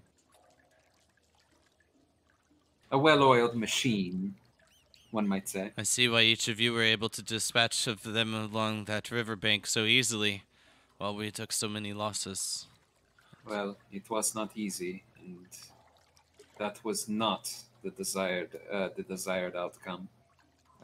We failed you in not dispatching them sooner. Well, there looks to be a path to the north, and then one down this way as well, where they came from down the south. Which way are we going? Well, Trace's voice is coming from the south. I can only presume we go there. I step into the light, like with my arms spread. Splash into the water. And that too. Just to make it weirder. Hi guys. You go up about chest high. Like it's. I mean, Krev, as you look over after hearing the splash, you'd know that you would be submerged underwater, about 5 foot, maybe a little bit more. Oh, I am so sorry, Trace. Oh, Why did you do this? That was on purpose. I'm going to disguise my smell. This is common tactics. But Trace, you haven't taken a bath in at least... Never mind. Anyways, next time, just stay where I throw the coins, okay? Just keep it here, distance. as he gets up, just let me, please, a little, and I use prestidigitation to shuffle some of the muck off. You can smell if you like, but please, Fair think of your health. You're too kind.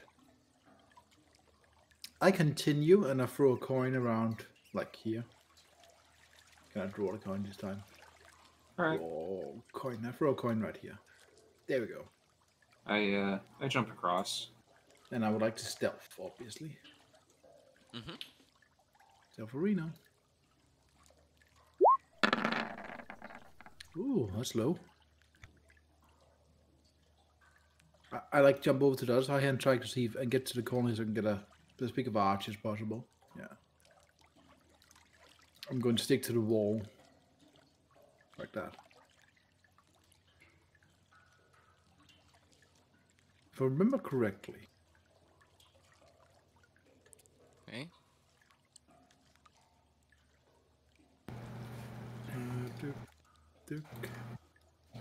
I can't move. And I'm going to throw a coin down here. I assume I don't have to, like, actually throw the coin, like a skill check. Krev, you're in the dark. Oh, Let me just catch a few things up real quick. Get up your NPCs. So they're going to definitely want to stay within the light. And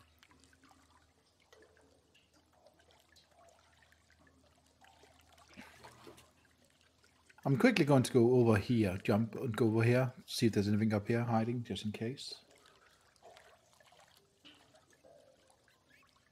well, other than seeing like bits of like wood and more bodies floating in the water, bits of mud here and there along the side of the path, Yeah, just making sure that like you don't notice anything besides it turning back left, and with your remembering of being here once before, knowing that that path does connect. I guidance myself again. Yeah, what's a better safe than sorry scenario? Yeah. I'll guide it's me too. Yeah. I look down here and I look into the room, of course, to make sure everything is safe. Ah. This is exactly remember. So as you peer in, you'll notice that there is quite a bit of difference in the room. The once tiled floor is now covered in mud. A few of the fountains that were once dripping blood now flowing with water. Some even crushed to bits as they still line the wall. Bits of the darkened mud are about just about the edges of the stone that remain. The sarcophagus pushed off to the side, and where you once saw a bit of a ladder, now gone, as you do notice the hole in the center of the floor. I turn back and say clear, and I move, and I try to see, I'll make sure that my fellow don't pass me. I'm just going to see if I can see any tracks or anything around here. Yes, can you make me a survival check at advantage, please? Just making sure. That's a 1 out of 2. Well, you do indeed still see tracks. You notice that they seem to be leading towards the hole. Can I see if they like are going or coming? You're unsure. Well, I point out to my friends. There's certainly some tracks here. Well, Someone has been here recently. Are they snaky or people-y? Yes. I'm not sure, but maybe Carl will tell us. It's like you look over them, they're definitely not like the footprints that you're leaving behind when making your way into the mud. They seem to be like all connected.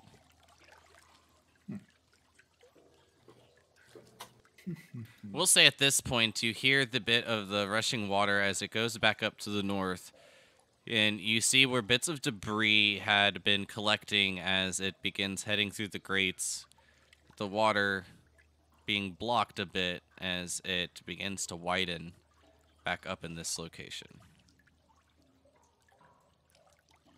Up here. Oh, so it's being flooded? Seems so. The path that you had all went down was a little narrowed, but as you like came up towards this cross area, it seems to be getting a bit wider.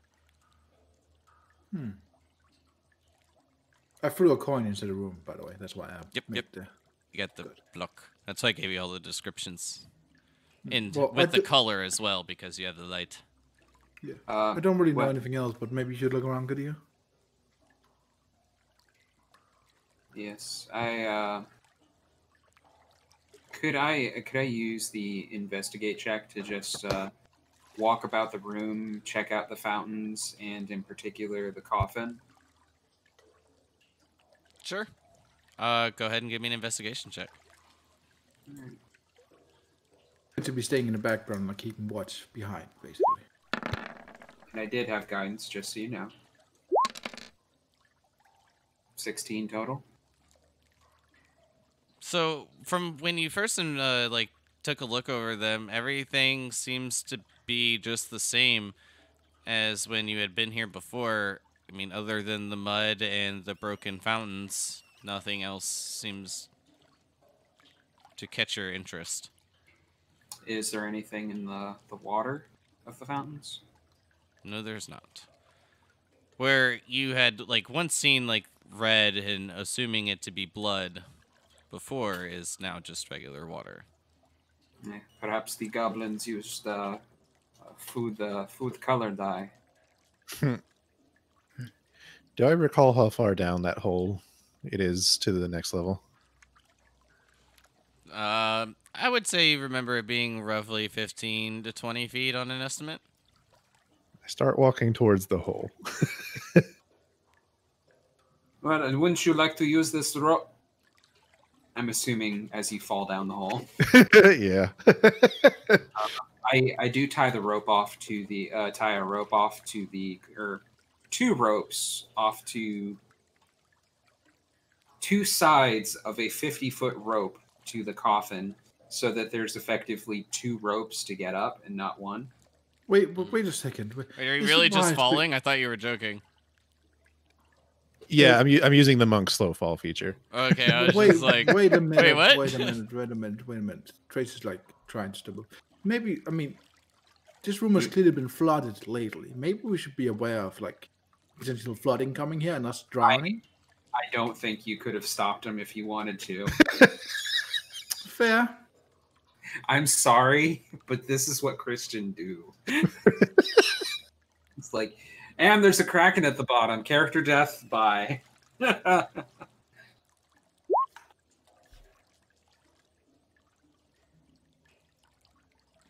5 times your monk level. I don't think you can't do that much damage no, with definitely not. if he tried.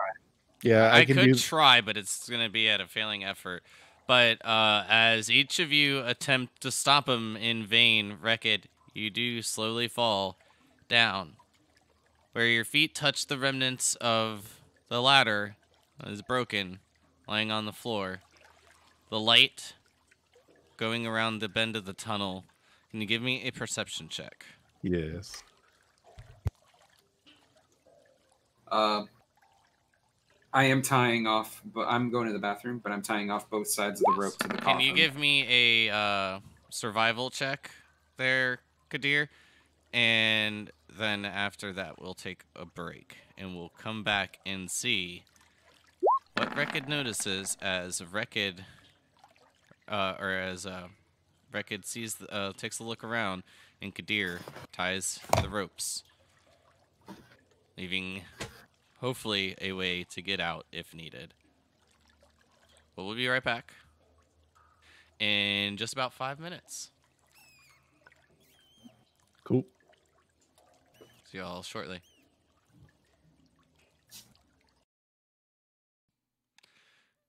Yeah, it's like I was saying, Trace is he's pretty amazing. When he misses, I'll be shocked. But I'm assuming that's your favorite character, am I right? Wink.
use it just for the what is it? The Fey Wanderer, the Swarm Keeper. Those classes are sick. Well, I mean, they're not amazing, but like just. I actually think the Fey Wanderer is pretty strong. I still think the Umber, the Shadow Ranger that is probably still the strongest. Yeah. That's what I'm playing, right? Yeah. But so we're back. Okay. So I was just trying. I don't want to like cut in over you guys too often because when it does, it basically creates like a bunch of just noise that is annoying for everyone to listen to. But when I can, I'm just going to jump in and let you know. But as Rekid goes down, only the remnants of the light coming out of the hole come through. And Nalra and Orth will just... What did he do? Where did he go? Technically speaking, none of my comrades have seen me do this yet. Well, Rekid has done what he has done best. Probably wrecked his feet. So. What I will also add, though, from Rekid, your perception check, you will catch the ends, like just a bit of an end of a tail as it rounds a corner. You hear the footsteps trudging through the mud as they fade away. Having known Krev was close to the hole, I'll call up in halfling. Something down here. Something what? Something both snaky and peoply. Are you talking about yourself? No. Well, I am handing the rope to Krev after you. And I slide down the rope. And I follow. I think it's very stupid to go down there. What time of day is it? You are unsure. Well, I mean, when we went down. You got a rough estimate, but I mean, being early afternoon, maybe around 11. All right. It's like, what time is it? Do I know when the tide comes in Lahles? No, definitely not.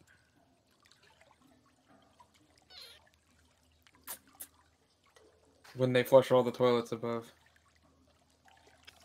For us, that seems accurate. Yes. I think we're a little bit before toilets. Yeah. At best, they have aqueducts. Yeah. May each of you make your way down? Yeah, I'll follow. All right. Consider it a super idea, but I'll follow. I'm not boring. Move you all to this map.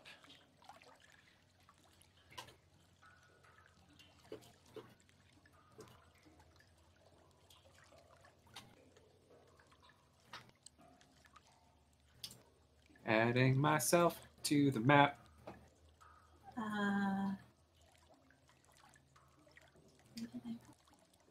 We're on a new map now. Yeah, but you can Added myself to the map.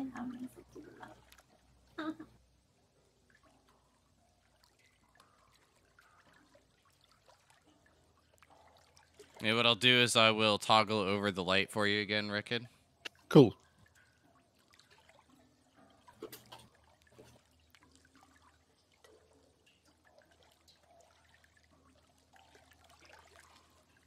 Now, this might come into play later, but the light spell was used on my spear, right?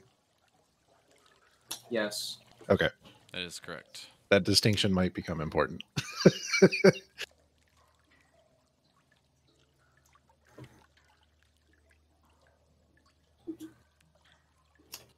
With you, I'm sure it will. You gonna throw your spear? It's probably gonna bury it in someone's torso. From a distance, it looked badass. And then the light comes out of like their mouth and nose and stuff. Like, I have made sneak torch. You It's like that's one way to mark things. Orth Nalva following suit. making light shine where the sun don't shine. Yeah. Making light shine where the sun don't. Reckon, as you Cloaca. peer around the corner, you can just see the mud continuing going through it. Definitely a bit of what it was like with the downpour back at the riverbank, but just a tad worse, I would think, with your feet sinking into the mud coming up just above your ankles. Is this your way of saying rough terrain? I'll let you know if it gets there. Just giving you a warning.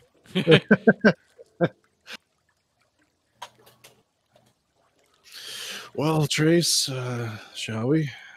I can hand you those coins from before. I picked them up as we walked past them. Thank you. Of course.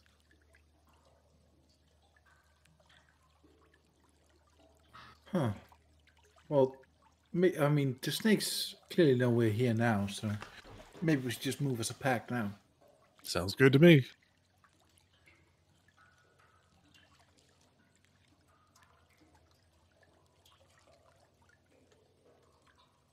But it seemed to work so well last time.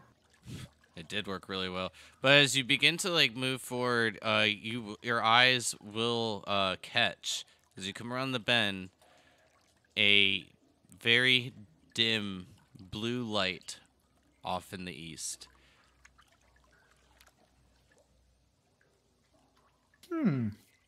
From where each of you are, it practically seems to be floating. Trace, you're the only one to make out that there are some structures down farther in the path. I will also point out for Trace, you, from just double checking the distance there, you will also see where some of these creatures that you had seen along the riverbank are making their way, as a couple of others, you see their silhouettes, but unsure of exactly what they are. I whisper lowly. I see several creatures up ahead. Be ready for combat. I am Hold it. shaking from how ready I am. Holding Eldritch Blasty Blast. I'm gonna blow back someone's hair. Trace, can you give me a perception check? Because, I mean, you're going to move forward, so. Yeah. 22. You will hear that there is water still flowing quite a bit down here. And you will also pick up a few of the hisses and growls that seem to be happening down at the end of this area as more silhouettes come into view. Seeing a large cobra-style snake head that stretches down to a humanoid body, almost exactly that of a human besides its cobra-like head. Wait a second, guys. Kref, you talked about something underwater breathing earlier. Could you cast that? I'm sorry, I couldn't understand what you said. You said you had underwater breathing earlier. Could you cast that now? Let me Ritual-wise? see if I prepared it. I may not have prepared it. I did not prepare that. Never mind then. Why? Because we were I going can to hear a the lot of sewers. running water, and I have a suspicion that there's going to be a lot of water here soon. I don't think you're going to want to breathe under this water anyways. I swear, if you prepared Call Lightning instead, I'm I'm gonna be so upset with you. And knowing your love of damage spells, I'm betting you did. I would bet big dollars. And his silence tells me I'm right. Damage multiplier. 0. I'm going to check my gear really fast to see. I don't have anything heavy, so it doesn't really matter. Trace, I would just like you to know with your dark vision, I'll let you know what you see farther down. I just won't reveal it to the rest. Okay, yeah. Well, if you see something, Trace, you should go investigate it. I cast invisibility on myself. He's gone. All right. Well, without a trace is gone. Without a trace, we are without a trace. I move forward. Stealthily move forward.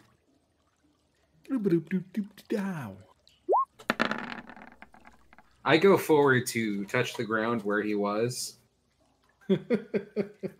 Well, it's obvious I cast the spell right. I mean, as if you and I look back to the group to say, I think his capabilities have proceeded, so to say. So, Trace, as you move forward, 1, 2, 3, 4, 5, and a total of what you would count to be, just want to make sure because of your dark vision, you'd be able to see. A total of 10, 1 being nearly triple the size. As you are moving forward, you see the creatures that you had attacked previously in the sewer and on the riverbank, the ones that had clawed and tried to bite you numerous, well, not you, but your friends numerous times. You see the one with the cobra-like snake head that goes down to the humanoid body, a female with what appears to be a crown resting on her head. From what you gather, a twig with pieces of leaves and other remnants gathered and twisted into her dark black hair.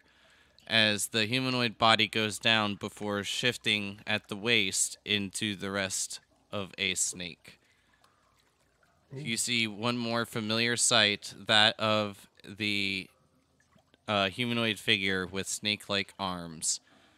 The other two that you can see from your distance appear to just be scaled humans. I quickly stealth back again and to Kadia and I tuck his sleeve. Kadia, whisper. Ah, so you have come back. There is Here, can you roll me a perception check? Oh. I'm basically going to whisper into his ear as low as I can. I mean, passive perception, I'm assuming of a 15, I'm thinking would pick up. So as the rest of you begin hearing shouts, Kadir, you're able to pick this up a bit more precisely as you hear, "The light! They're here!" As the blue light begins to emit a bit more. Well, and we seem... several ahead. 9, 10, and someone who appears to be a queen. Be ready for combat. I whisper that to Kadir. We seem to have buffed it. They see the light. Prepare yourselves. And I ready Eldritch Blast. I still have a few steps forward and staying invisible, of course. And have my bow ready. This is what we're here for, gentlemen. Erica, you're not on the map still. Yeah, so I do need Erica. And before you guys begin to roll initiative,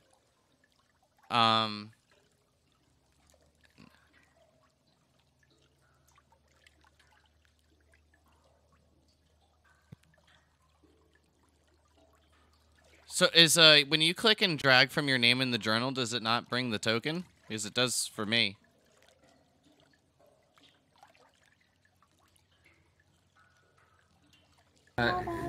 She was clicking the portrait, not the name. The portrait just, if you click the portrait, it just highlights it.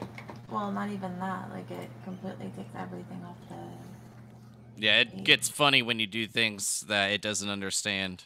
Okay. Kadir, you'll hear, Back into the portal, my liege! As the blue light begins to emit a bit more, And as it does, Trace, the last of the 3 will become a bit more clear. The snake heads that you had previously seen, that were the scaled, looking like bodies, are indeed just that. Only with a snake head, but that of a humanoid body covered in scales. 2 stand on what you can now clearly see to be a bridge above water, as a 7-headed, snake-bodied creature with long, lanky arms is whipping about and slithering at the center. I shout to the rest of the group, or I call out to the rest of the group, "Charge! They are vulnerable!" And then... I dashed.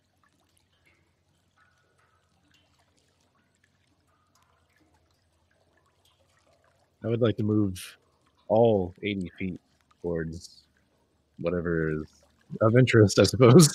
I assume this means we need to roll a list of things you have to turn on off, right? Yeah, just let me delete your old ones and get rid of them, so just so there's no mixed matches by any means. So I can't see anyone of us. Any of us? okay, go ahead and begin to roll initiative, please.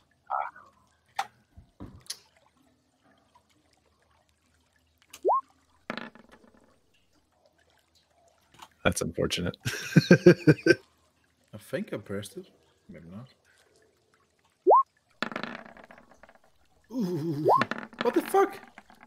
Why's my initiative so low? 17. And Trace has a 29. Yeah, I rolled twice because it was lagging, so there's 21. Even so, fuck. Rekid, you are the only... Christian, you are the only one I wanted to roll high. That is all. And like, you're like, I charge 80 feet. Fuck. I'll do that later, I guess.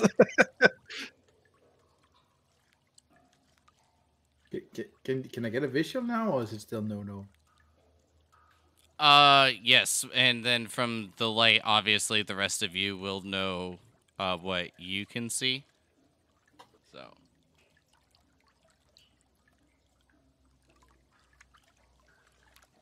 Oh, balls. So I can see the big... Oh, I can see the big one. Holy fuck. That's a lot of... Oh, So- wow. I didn't even scroll over that far. Jesus. The thing is so- huge. The one is... Oh, never mind. Who has the crown? Is that this girl over here or what? You said someone had a crown, right? No, it just said, one said, my liege. I thought you said someone had a crown on the head. Oh, it yeah, looks like it, like a tiara. I guess it'd be a good description for it. Oh. But I those assume I'm are going first. these two in particular right here. Well, fuck it. I'm going to... it's 120 feet from me. I don't have the advantage in range and anything. I assume I can see the big guy, right?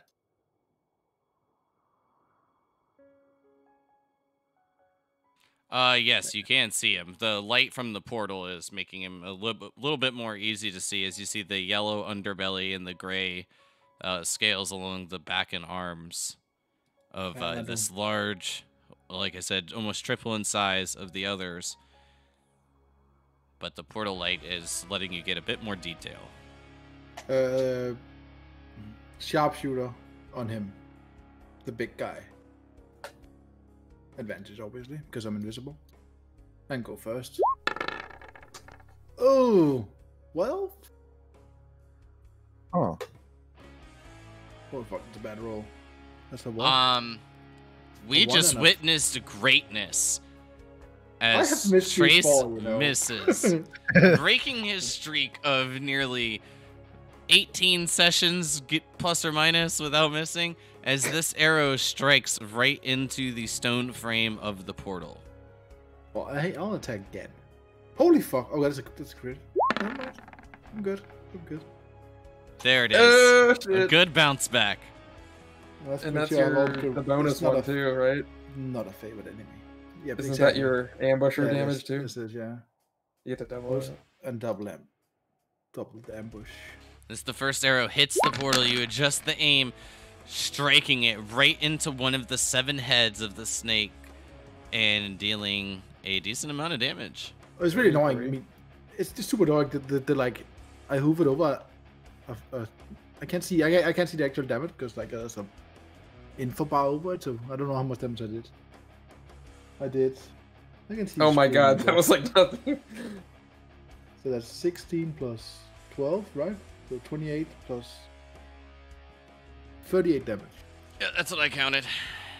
And as the arrow sinks into one of the heads, it will just whip its head violently back and forth as it bashes and braids into the others, eventually each beginning to focus towards the light.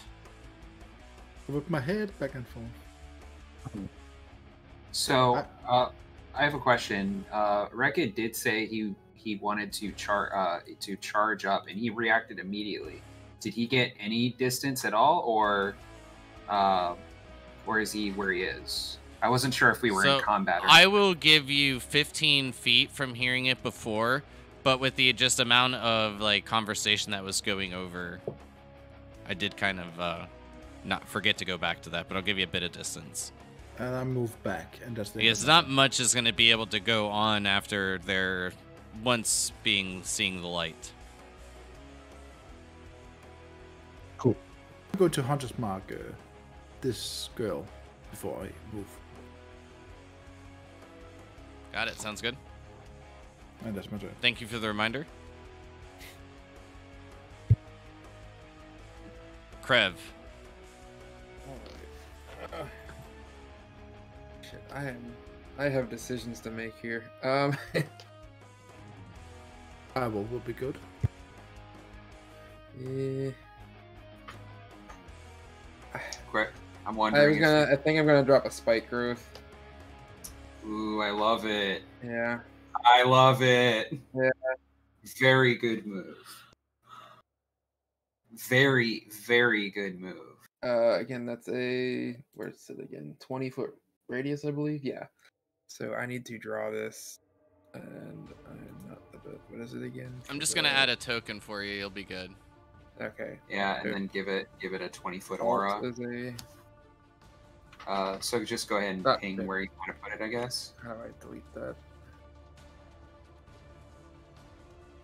Delete that, and then. Why is that not letting me draw the circle? You don't need to draw a circle if he adds a There you go. token with an aura. It Alright, should be so- right. 20-foot radius, so Yeah, and 5, I 10, wanna- 15, 20. That's about right. I'd like to position it because I want. You can move it. I'm trying to think how to do because I want to be able to. I know Rekka's gonna want to get in Now, melee. so do I don't remember, the only one that you can actually clearly see is the one that's in the light. Okay, well, I would have moved up first to see what's going. Okay, so let me. I mean, even hold moving on. forward, 10, like 15, 20, 25. Well, it's a matter of light, not distance. yeah, But- exactly. oh, It's the distance okay. of the light, not your distance.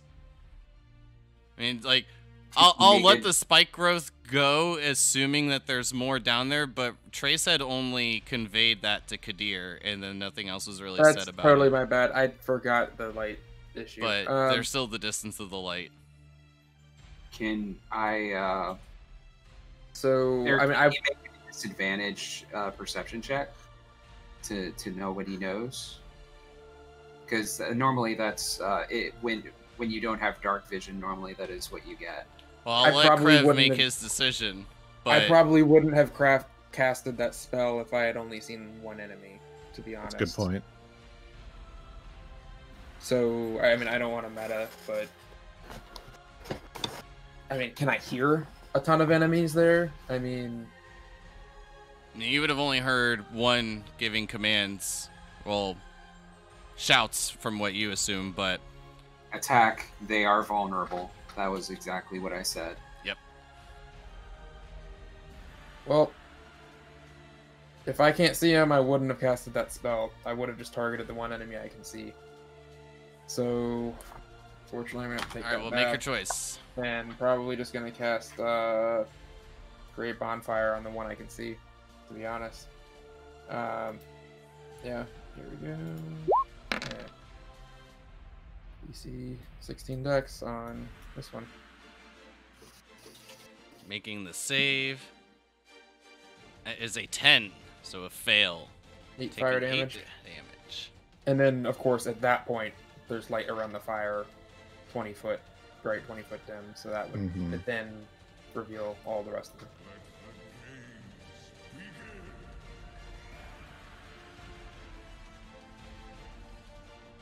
Yeah, that eliminates all of them. Yeah. So. And yeah, at that point, that's an action, and Should be about like there. You said 10 and 20? it's 20-20. 20-20? 20 bright, Okay. 20 dim. Yeah. I mean, if it's a torch equivalent, I would assume. It's probably bigger than a torch, to be honest, but if it's a bonfire.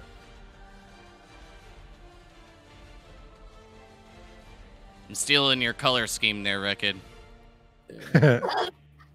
Bless you. Bless you. All right. Yeah, I Yes, guess at that's this all point, I got. illuminating the rest clearly. At this point, And that's all also, I will point out, leading to what you notice, a large amount of water. And at this point, becoming in view of the rest as well. That's it? Yep, that's it. All right, Onyx. Okay, 1 second.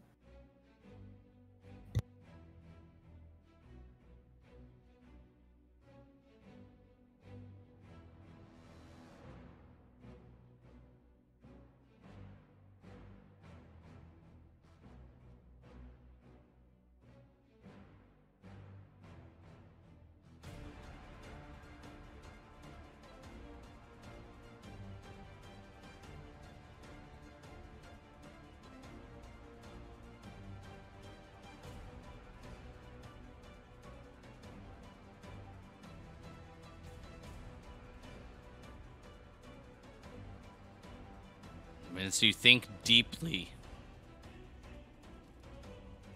Search to bracket right here. And then I'm gonna use a shatter on them. That should hit 5, I'm thinking. I think, right? I think depending on where it's dropped, potentially. Right here is what she said. Okay. So it is a 20-foot radius. 10. 10. And 5. Yep. 5. So from top to bottom on the deck saves, right? Con. Con? Ah.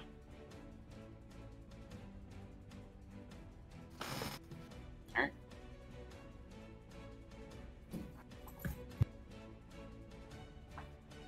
So with the 5, it is a 14, a 6, 4, and a 4, and then a 1. So I think they all fail. What's your DC, Erica? If she clicks it, it'll show it. Go ahead and click your spell page. 14, so one of them saves. All right, go ahead and roll your damage. It's 3d8s. Right, hold on.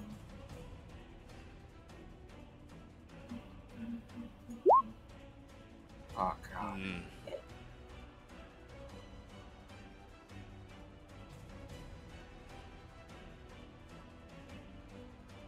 Well, I mean, overall, still quite a bit of damage. I mean, it's still like what, 30 something? Oh wait, no, that's more. It's 40 damage. And as the thunderous sounds echo through the area, you'll see the ripples of water like kind of be forced back towards the center as the water becomes a little bit disturbed from the force of your shatter. Anything else for your turn? No. All right.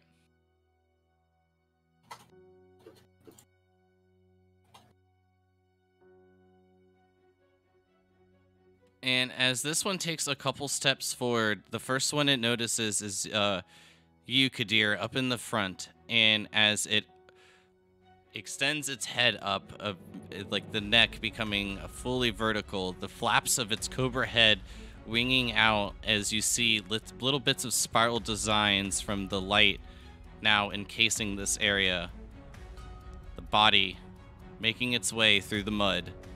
It opens its mouth and shoots out 2 slightly familiar crackling energy beams of light. Huh.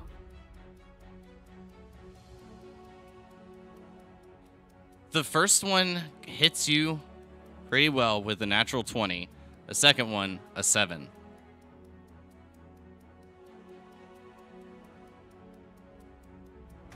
You take a total of 6 damage as this beam crackles right into your chest, leaving a decent singe along your clothing and showing just a bit of your skin where it isn't fully covered from your Umber Hulk armor.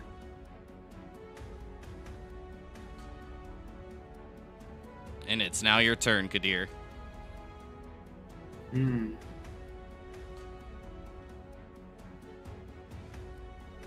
I think I'm going to make a similar move to Erica. I'm just going to double check.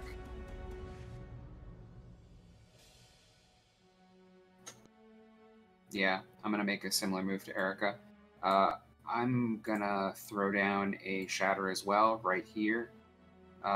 So I think it'll hit the same 5 that she hit. I'll go ahead and roll damage.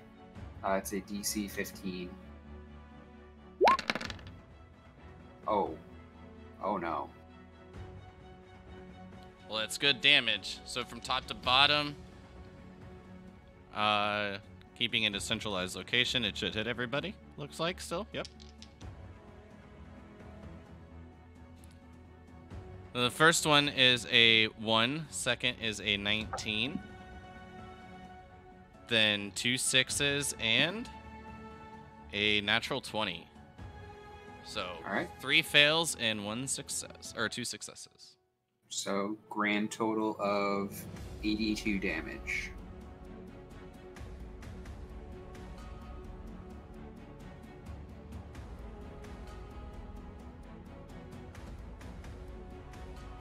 And let me see here.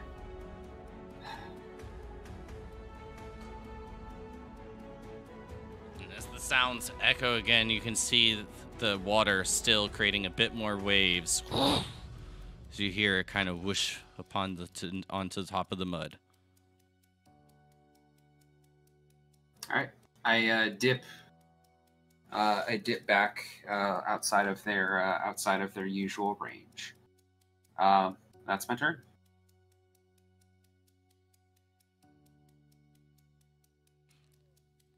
Kadir, you'll hear a bit of commands being shouted out from this in particular one right here, being able to see it quite clearly in the dim light. Spread! Kill them all! As his arms begin to perk up, over a dozen snakes protruding from each arm begin to move their heads about, flickering their forked tongues as he begins moving forward.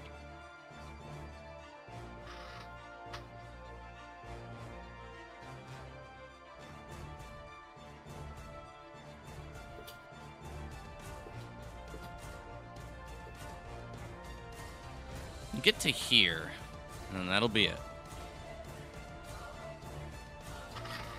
Spread out. Jumps into a crowd.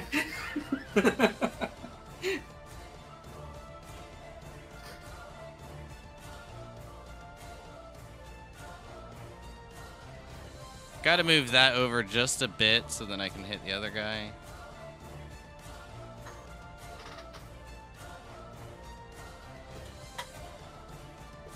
And coming out of the flames, as the bits of fire fall away from its scaly flesh, its eyes will glow in that amber color once again as it begins to take swings at you, Krev.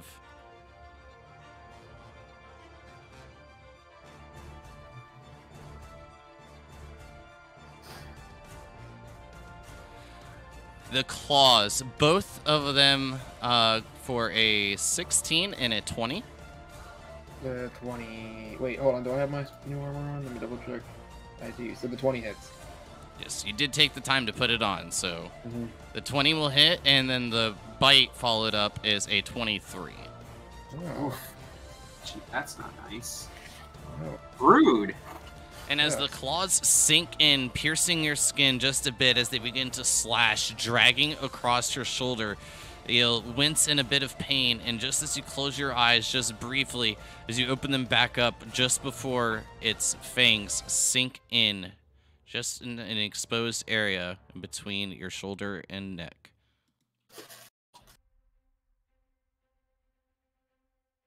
You will take a total of 7 damage, so not that much. Rolled pretty bad on the damage. Yeah.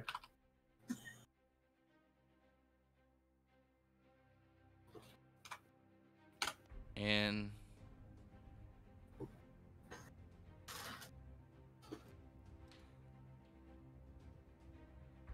actually, looking from line of sight,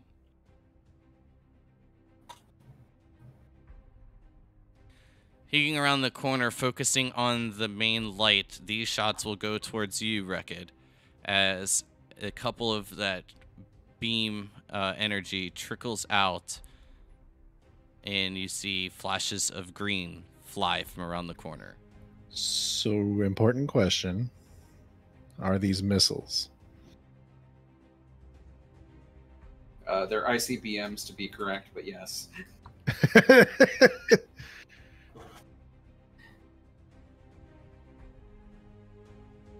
I don't think they classify as missiles. Okay. Because if this is like Eldritch Blast or Magic Missile, yeah, you're right. And I just wanted to double check. I don't think it does. Are they... So wait, I'm sorry. What are these?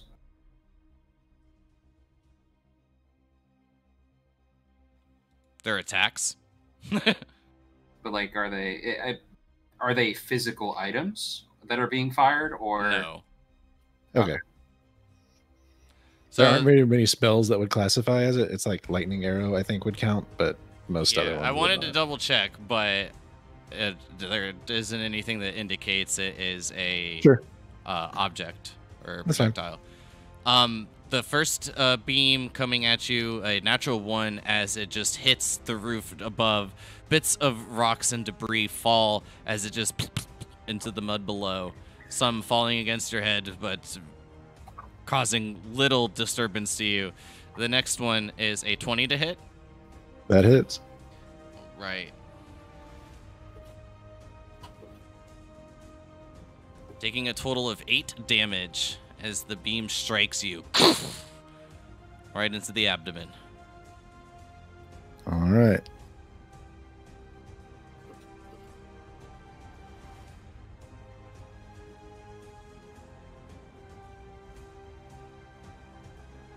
All right, which, for whatever reason, you can't see it, but Orth is supposed to be on that turn order. I don't know why he's not there. He has an 11.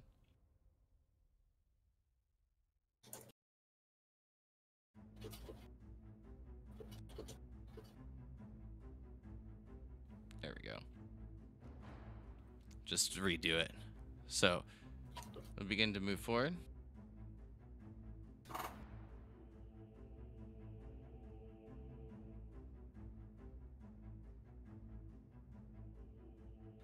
Actually, considering what happened last time, he is just going to take like a central point and then hold a defense posture. You all can see him holding his weapon at the ready.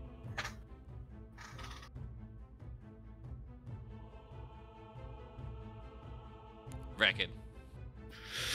Okay. So, not knowing the language that they speak, would I be able to tell that this guy was issuing commands? I would say, I mean, other than not being able to comprehend the language, you would have seen that one shouting or, kind of hissing about. I'm not really sure what you would call a loud hiss, besides a loud hiss. I guess what I'm trying to determine if I would be able to I guess, extrapolate that he's some sort of leader, and if so, I would target him down first. You can. Okay, I think I'll go for that then. I mean, I feel like if only one has been kind of shouting about at this point, or loudly hissing, I feel like that's a pretty good assumption. All right, here comes my first spear attack. Well, well, I mean, you can roll it, but as you make your way forward, you'll see the snakes begin to lunge at you. Oh. Do you want me to attack first, or do you want to do that one? I mean, either way, because I'm pretty sure it's not gonna kill you or anything. But it'll be a 19 to hit. Yeah, that would hit. I asked because he might be stunned after my first attack. But yeah, we can do that first if you want. And as the snake heads bite, lunging into your arm, being bit by half a dozen, you will take 27 points of damage. Fuck! The fuck? Can you go ahead and use the dodge action for me, Christian? Thanks. Thank you. I mean, he hasn't used his action yet, so I mean...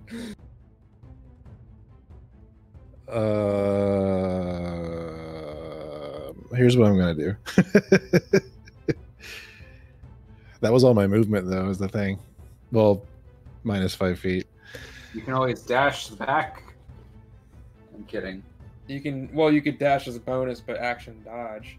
I mean, I'm sorry. I'm making suggestions in jest, but yeah. Do that. No, okay. I'm gonna take the risky route. Spear attack.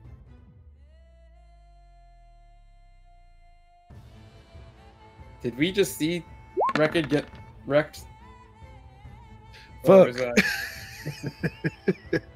Well, you're gonna get another one. Yeah, Well, as you said, it was the risky route. Unfortunately, the first swing, as this pain emanates through your body, is unable to find its target. I would like to use inspiration. Ooh. Good call. I think it's safe to say, even with after me saying that it's a miss, an 11 is a pretty safely assumed miss. Okay, well, if that still misses, I'm gonna be big sad. And as this one swings forward, the snakehead's moving out of the way as you are unable to find it, its right arm as a target, but as it does, stretching through and puncturing his chest. Fantastic. I'd like to use a chi point to attempt a stunning strike. Con save DC 15. Fail. Give him that anti-potato salad energy. Ooh, I'm sorry, buddy. A natural 19. Alright. Second spear attack. Here we go. I was gonna say that was it, but you used inspiration. Yeah.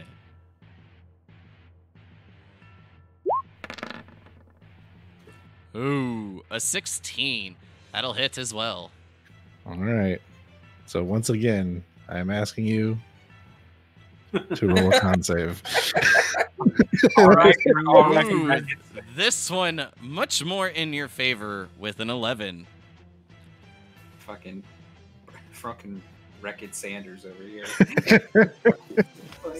It's modifiers +4. No. Now let me tell you, snake people, something. Back where I come from, this isn't acceptable. Alright, so he's stunned then? Yes, as his bodies, the limbs lock. At first, the snakehead still maneuvering about, but as the rest of the arms become still, so do the snake heads and bodies that make up his arms.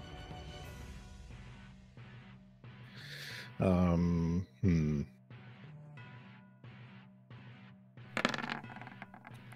will use. I'll use a chi point to dash as a bonus action. Oh my god.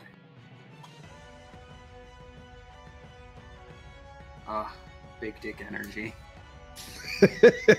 I was expecting you to say that you'd use it to dodge.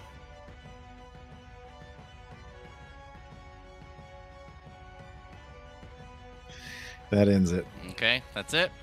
Yep, and I'll also say out loud, the scary one, he's stunned. Target him while you can.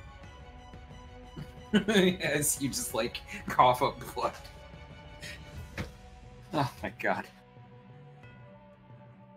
You absolute bad man. It's just done on a parallel, right? It's just like advantage. You'll hear a voice come from behind you. Wreck-It! As you feel a hand touch your back, you will receive 11 hit points back to you as your wounds taper over. Begin Nice. All right. So fixing, considering not being so detrimental. Thank you.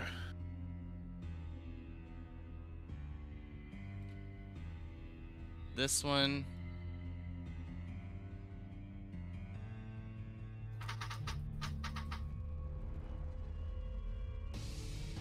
As it moves in, seeing you all, you'll see a bit of a smirk stretch across its face as a bit of fangs protrude over its lips. Eyes flicker over in a green color. Kadir, can you make me a wisdom saving throw, please? I can, but can I fail one is the question. The answer is yes.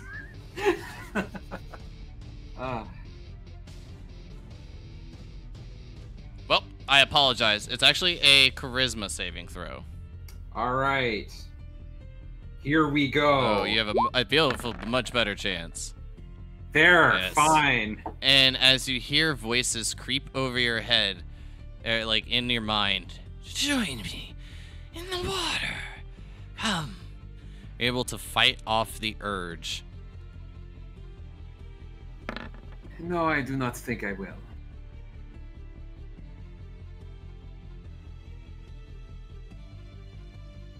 So then I'll just take a bit of a step back.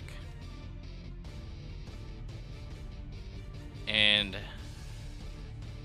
it's seeing a decent shot at Orth. It will go for him, taking 2 shots with that beam of energy shooting from its mouth. I'm a firing my ball. Both hitting with a 22 and a 20. He was dodging though, wasn't he? You know, he just had his weapons at the ready. Oh, It was just like something to add on to it. But he had to like sprint forward to get up to you guys. gotcha. And with both of these hitting, he will take a decent damage. Both the strikes hitting him as he lets out a bit of a grunt. Ugh! Damn these things!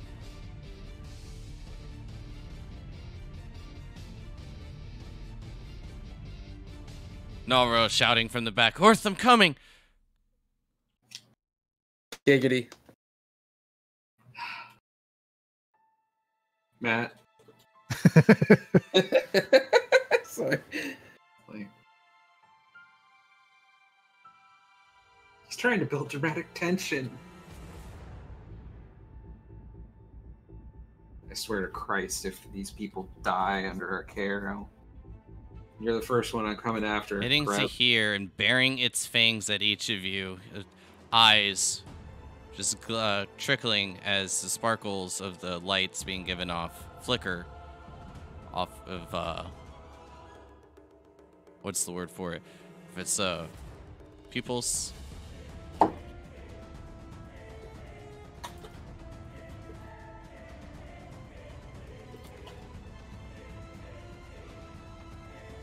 E.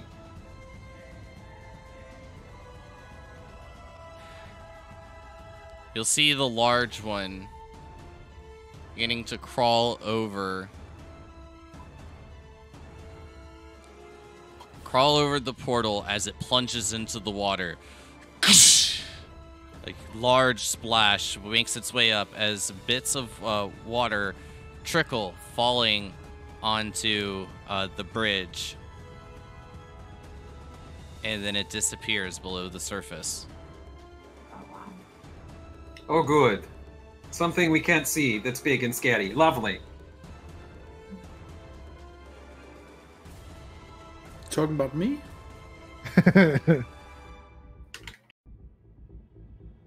Scary, yes. Big, no. Fire shot, please. I'm attacking the one upon his marked, and I assume he can't see me, seeing as I'm in darkness, so it should be For invisible. some reason, it didn't have Oh. those ones added either. I tried to have them added previously, so then that way it like didn't take me so long to roll like initiative for all of them. I just did it during like prepping.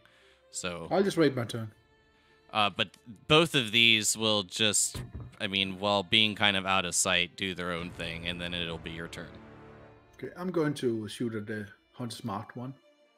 And I assume she doesn't know I'm here because I'm in darkness, so...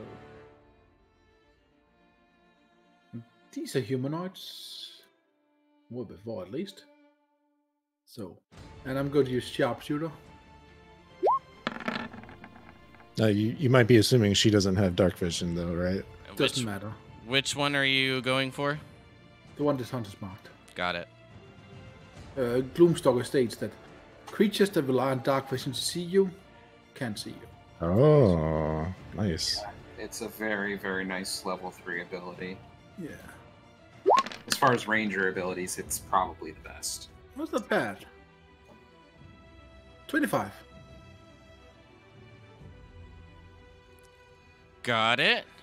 And a nice another chunk of damage as the arrow sinks in. You'll hear a "Ah!" as she bares her teeth, looking at each of you, wondering where that arrow exactly came from. Going to move up there, and I'm going to end my turn. Nice. Krev.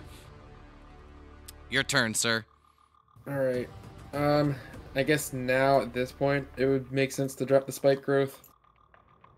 Yeah. So can I just reuse the was that one that's there that create bonfire? I'm assuming that's what you're using for the light. Yep. I'm basically placing it there. So if that makes that easier, I guess. Got it. So it's the 20-foot, right? Yeah, it's so 20-foot it'll radius just be anyways, like so this, the central one, the one that's yellow. But yeah, I that gotcha. makes that much more simplified. It also drops his concentration on the bonfire, which means the light goes away. Right, but Oh. we have the other light that at this point that's Right. covering like 4 of them, I think. So Yeah. I'm letting him know so he Yeah. can recenter the aura. the light needs to change, yeah. Just a heads up, the stun guy auto fails dex and strength saves. But it's only when he moves anyway, so it's kinda, okay. you know. And then that's my action, and then my bonus action I will transform into Direwolfie. So Become large. I'll just move myself back here and then boom. Nice. Well, I'm glad that helped out for you, that you had the token at the ready. Yeah. Thank you. And that's my action and bonus action, so I think that means I'm done for my turn. You can move. Nah. Are you sure? Yeah. Onyx.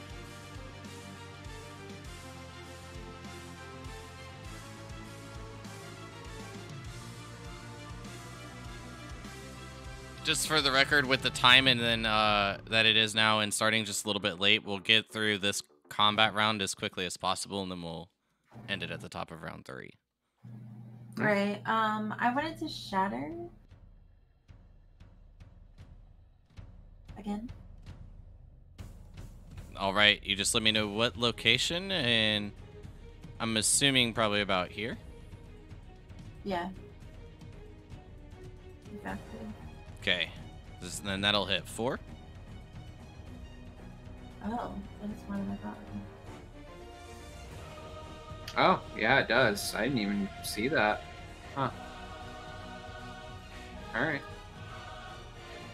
Huh? So yeah, go ahead and roll damage, and he's gonna roll his saves, I guess. Well, Yep, top to bottom. ooh, okay. That's nice. That's cute. That'll please. So from top to bottom, it is a 14, a 5, and then a 13, and another 5. Wow. Alright. Was that a con save? Yep. Okay.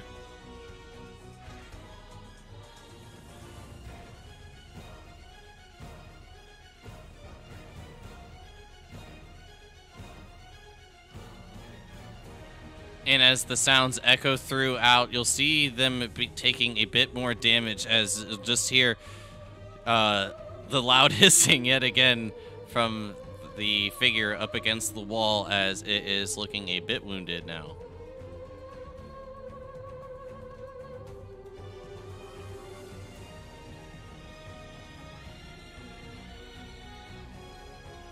Anything else for your turn? Yep. That's it? Yep. All right. So when seeing that spell yet again, take a step back, and as it does, Krev, can you roll me the damage for your spiked growth?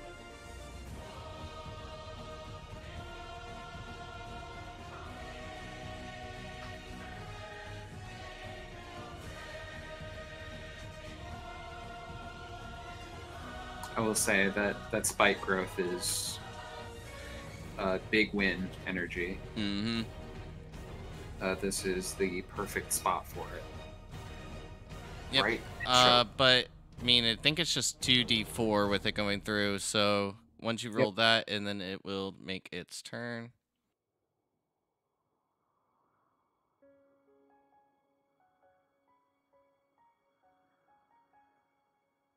He's not some CR quarter giant snake man.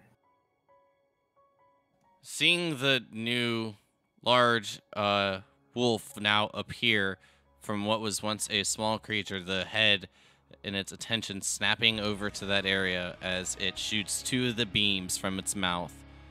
It'll be an 8 and a 23. Hey, Matt, are you here?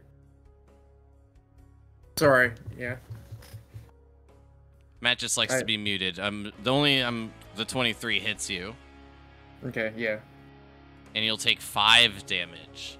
And as this strikes your nice white wolf fur, you'll just see bits of hair off as the strike hits your side. Gotta do a con save. Make it. Oh shit. Fuck. God damn it. And unfortunately, with that, the spiked growth will fall. But I do still need your spiked growth for the 2d4 from him moving.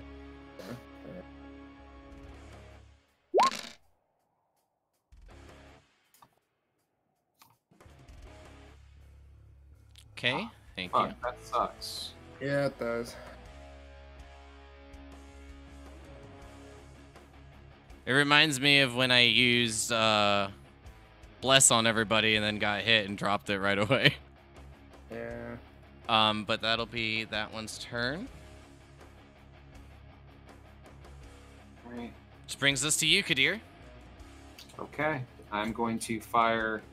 I'm going to hex. I'm going to hex the leader, and then I'm going to fire 2 Eldritch Blasts at him, both with advantage. So I'm going to go ahead and tap twice. The first one. It's a 20 to hit. Nice. Low damage though, only 11. Okay, next one. And I'm going to also add the d6 to this, because I'm assuming it'll probably hit. 18. Indeed it does. Second one for 15 damage. And as the strikes impale him, you can see the pain in his eyes, but he doesn't even move an inch. I've rolled at advantage several times today. I'm still waiting for my crit. I think that was my 6th or 7th attack so far. Anything else? No, that's me. All right. And I believe at the end of his turn, he becomes unstunned, correct there, Reckon? No, that's at the end of my turn, actually. Oh, at the end of your turn? Mm-hmm. So then he wouldn't have actually gotten No. At the end of my next turn after being stunned. Oh, at the end of your next turn. Okay. Yeah. Well, that's even better. Yep. He does get another chance to stun him if he wants it. This one to your east, Krev, will begin attacking you yet again. Alright. First claw attack missing wildly for a 10 to hit, swinging just over your head as you duck, crouching, bending, your chest hitting the mud as your fur scrapes against it. The next one coming down for an 18 to hit. Yeah. And then followed up with the bite for a 21. Jesus. By the way, can I call out to the group for the one that I shot? Attack this one. He is a leader. Take him alive if you can. And yes, talking's free. You guys can do that whenever you feel is something important, maybe worth conveying. But with that, Krev, you will take a total of 6 damage.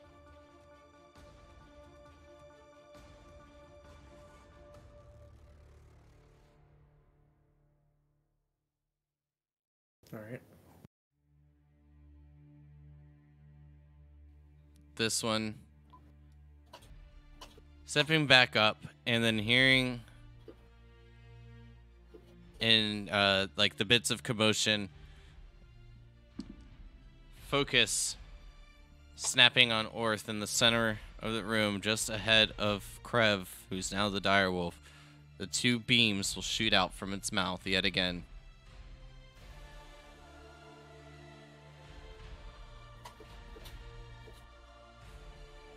First one going straight into the ground as mud just splatters up against Orth and a bit on your feet there as well, which is nothing to worry about for you, Kadir, because it's already all over your feet.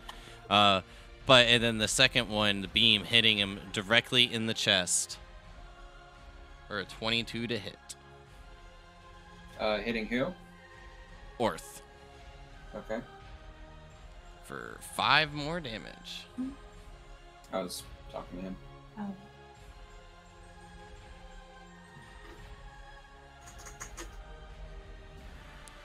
Orth then will, in a pit of rage, but then you'll see his muscles bulge just a bit as he begins swinging his axe towards this creature.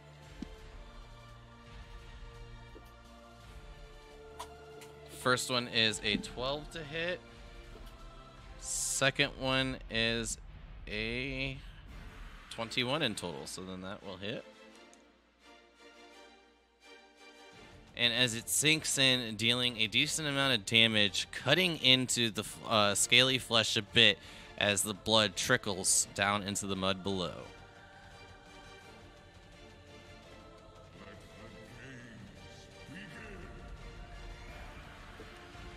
Wrecked. Are you gonna do it? Uh, Oh, you wanna? so, question, Kyle.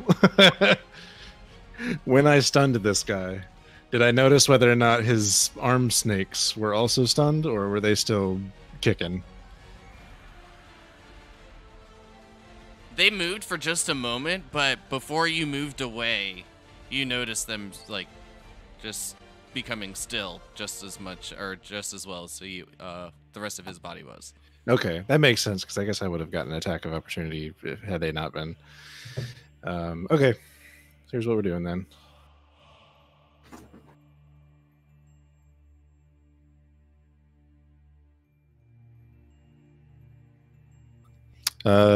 Spear attack against the leader, non-lethal, if that's pertinent. Mm-hmm. I mean, if you're two-handing it, you can haft him like it's a quarterstaff, I imagine. I mean, it literally was a quarterstaff. It was at one point. But yes, I prefer the damage of non-lethal being called beforehand. 21 hitting. You like to roll a lot of the same numbers and having advantage. Yeah. I don't suppose that was enough. And a whack right against the head. You just see like a single tear drop like coming out. Still no movement. All right. Another one, non-lethal. Perfect.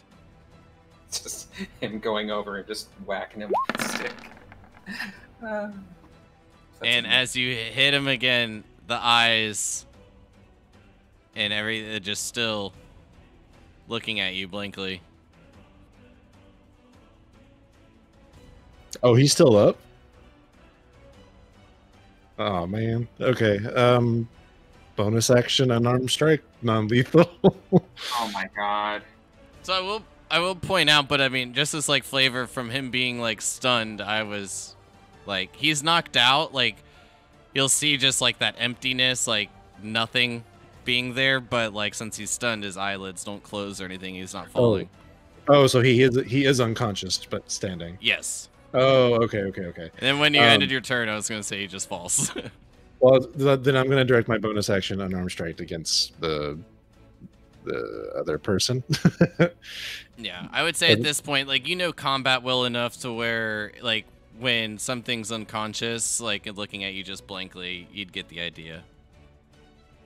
So the unarmored strike going to the next one. Oof. Unfortunately, this one missing as you hesitated just for a moment, taking a side kick towards that one, and it just falling short. Not enough reach. I still have 10 feet of movement, so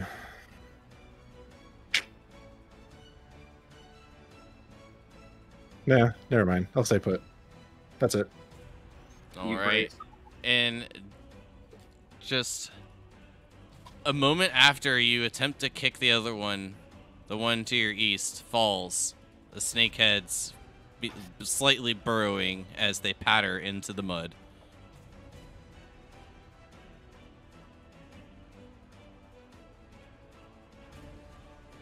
All right. Hear Nalra shout from the back, "This is it! This is all I have left!" And Orth will get some of his wounds healed for 11 points. Thank you, group healer. Well, as she had mentioned numerous times before, the only reason Orth has still been alive through all this time is because of the heals.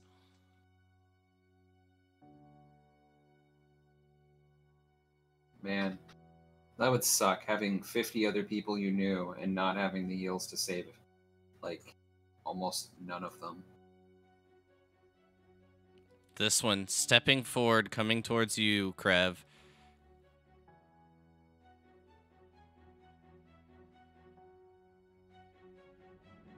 I guess stepping forward is a very bad word for it, but slithering towards you. You'll see her arms begin to extend. So as they do, the leaves that you can see quite noticeably now in her tiara, quite fashioned thing, twisting and turning, being knotted up in her dark hair, begin to glow. Just a very, very dim green. Then it grows darker.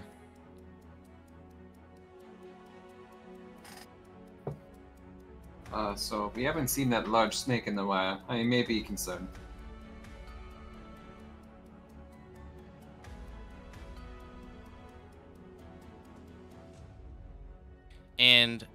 From behind Onyx, this dark smoke begins to appear. It will eventually engulf Onyx, Krev, Nalra, Orth, and you, Kadir.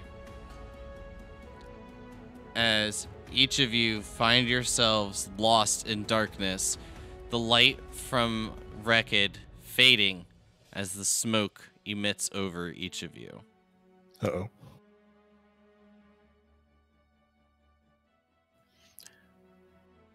That effectively cuts off Trace's vision of the battle, doesn't it? I imagine, yeah. Mm-hmm. Trace, you see this quite clearly. Eventually, the tunnel just almost seems to have a wall. Lovely. Can I make an Arcana check to know the spell in character? Yes, please do. Xanathar's usually gives advantage if it's on your spell list, which I believe it is. Do I have advantage? What spell do you believe it to be? Darkness is my guess. No. That's Oh, all right. In that case, I'm pleasantly surprised. Roll!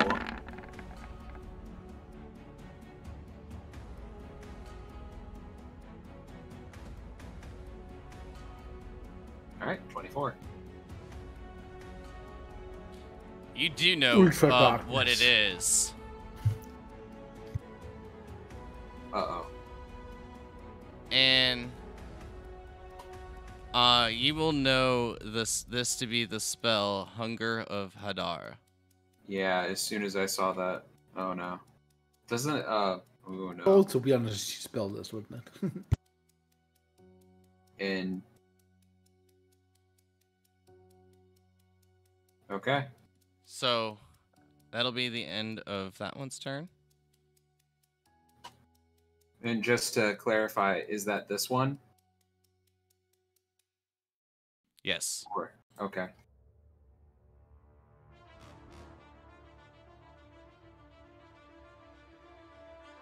This one will make its way up to you, Rekid, and begin to try to attack.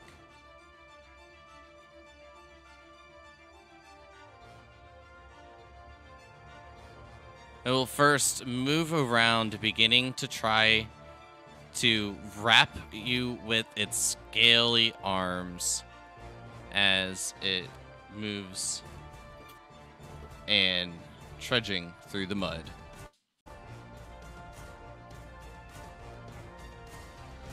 It is a 14 for the hit. That misses. And as the arms just like slip off of you, push away, no issue. Its cobra-like head will lunge down and attempt to pierce you with a bite. And this one being just stopped as you bring up your Umber Hulk spear and stopping its momentum, lunging the quarterstaff just underneath its fangs. All right. Was a 12, so with the 14 missing, the 12 is... Mm-hmm.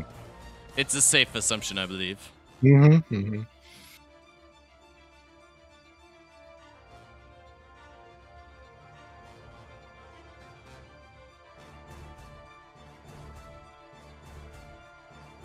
This one to the other side, after attempting to kick it, will attempt its attacks on you.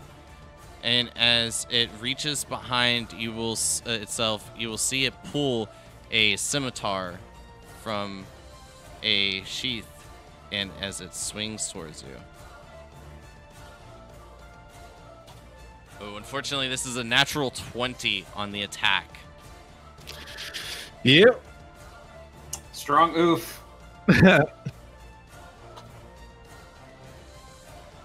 take a total of 9 damage as it hits into you, sinking a little bit less than you would have maybe anticipated from the precision and force.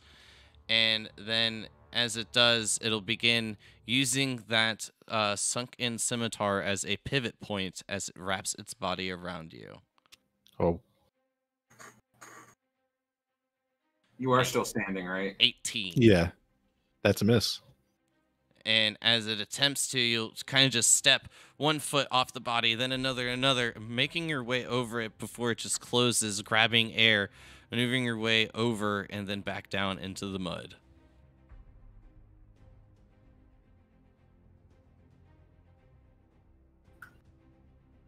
Which will then, from what each of you can see,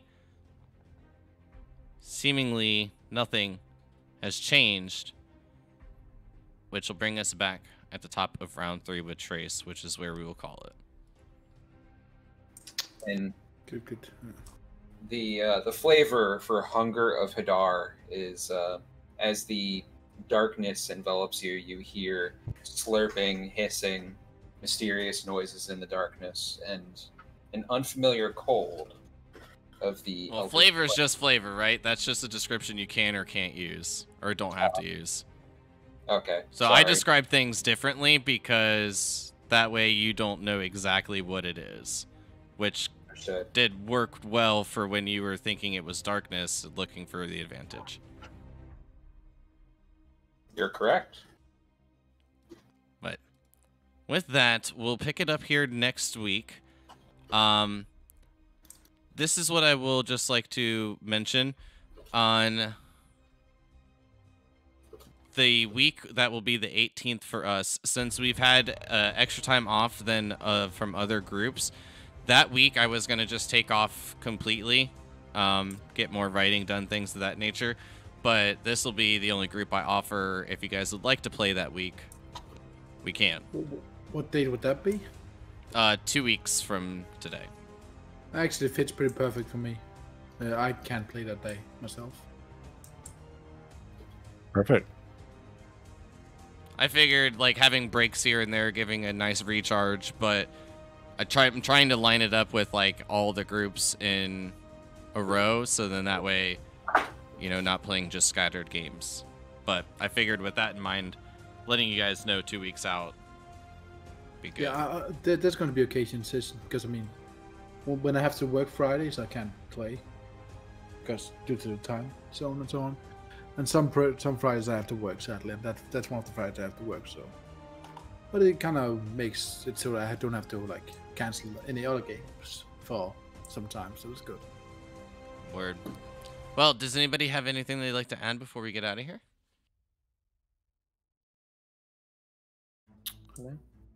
Potato salad. Yeah. Looks like we're gonna. That's what we were missing. I feel like the enemies had it tonight. Yeah. The enemy stole your potato salad. Yeah. And they deserve death. You know, the war and murder I was okay with, but I draw the line at potato salad theft. You know, I can't. That's a major crime. That's like a capital crime, what they call it. Punishable by murder and war. Yeah, exactly. And total genesis of your family and species. I mean, that's what we're down here doing, you know, slaying the snake people race. Yeah. But that's what they get for erecting a death murder palace. Fair enough. I can't tell if you're laughing at the palace or the word erecting. Yes. Well, with each of most of you kind of becoming blocked off from Wreck-It and Trace's line of sight, look forward into seeing what happens next week. Sword Coast Soundscapes for all the ambiance music that we heard. 2-minute tabletops for the map and map assets. The maps were made on Dungeon Draft. I think that these look quite a bit nicer than the ones I was making previously. Definitely a bit easier too in comparison. But here's one Discord channel that support D&D streamers, and Lady Loxer for the art that we have for the players and the logo. And other than that, see you all tomorrow night for some of the Raven's Nest. Good night. Bye. Bye, everyone. Good night, y'all. Night.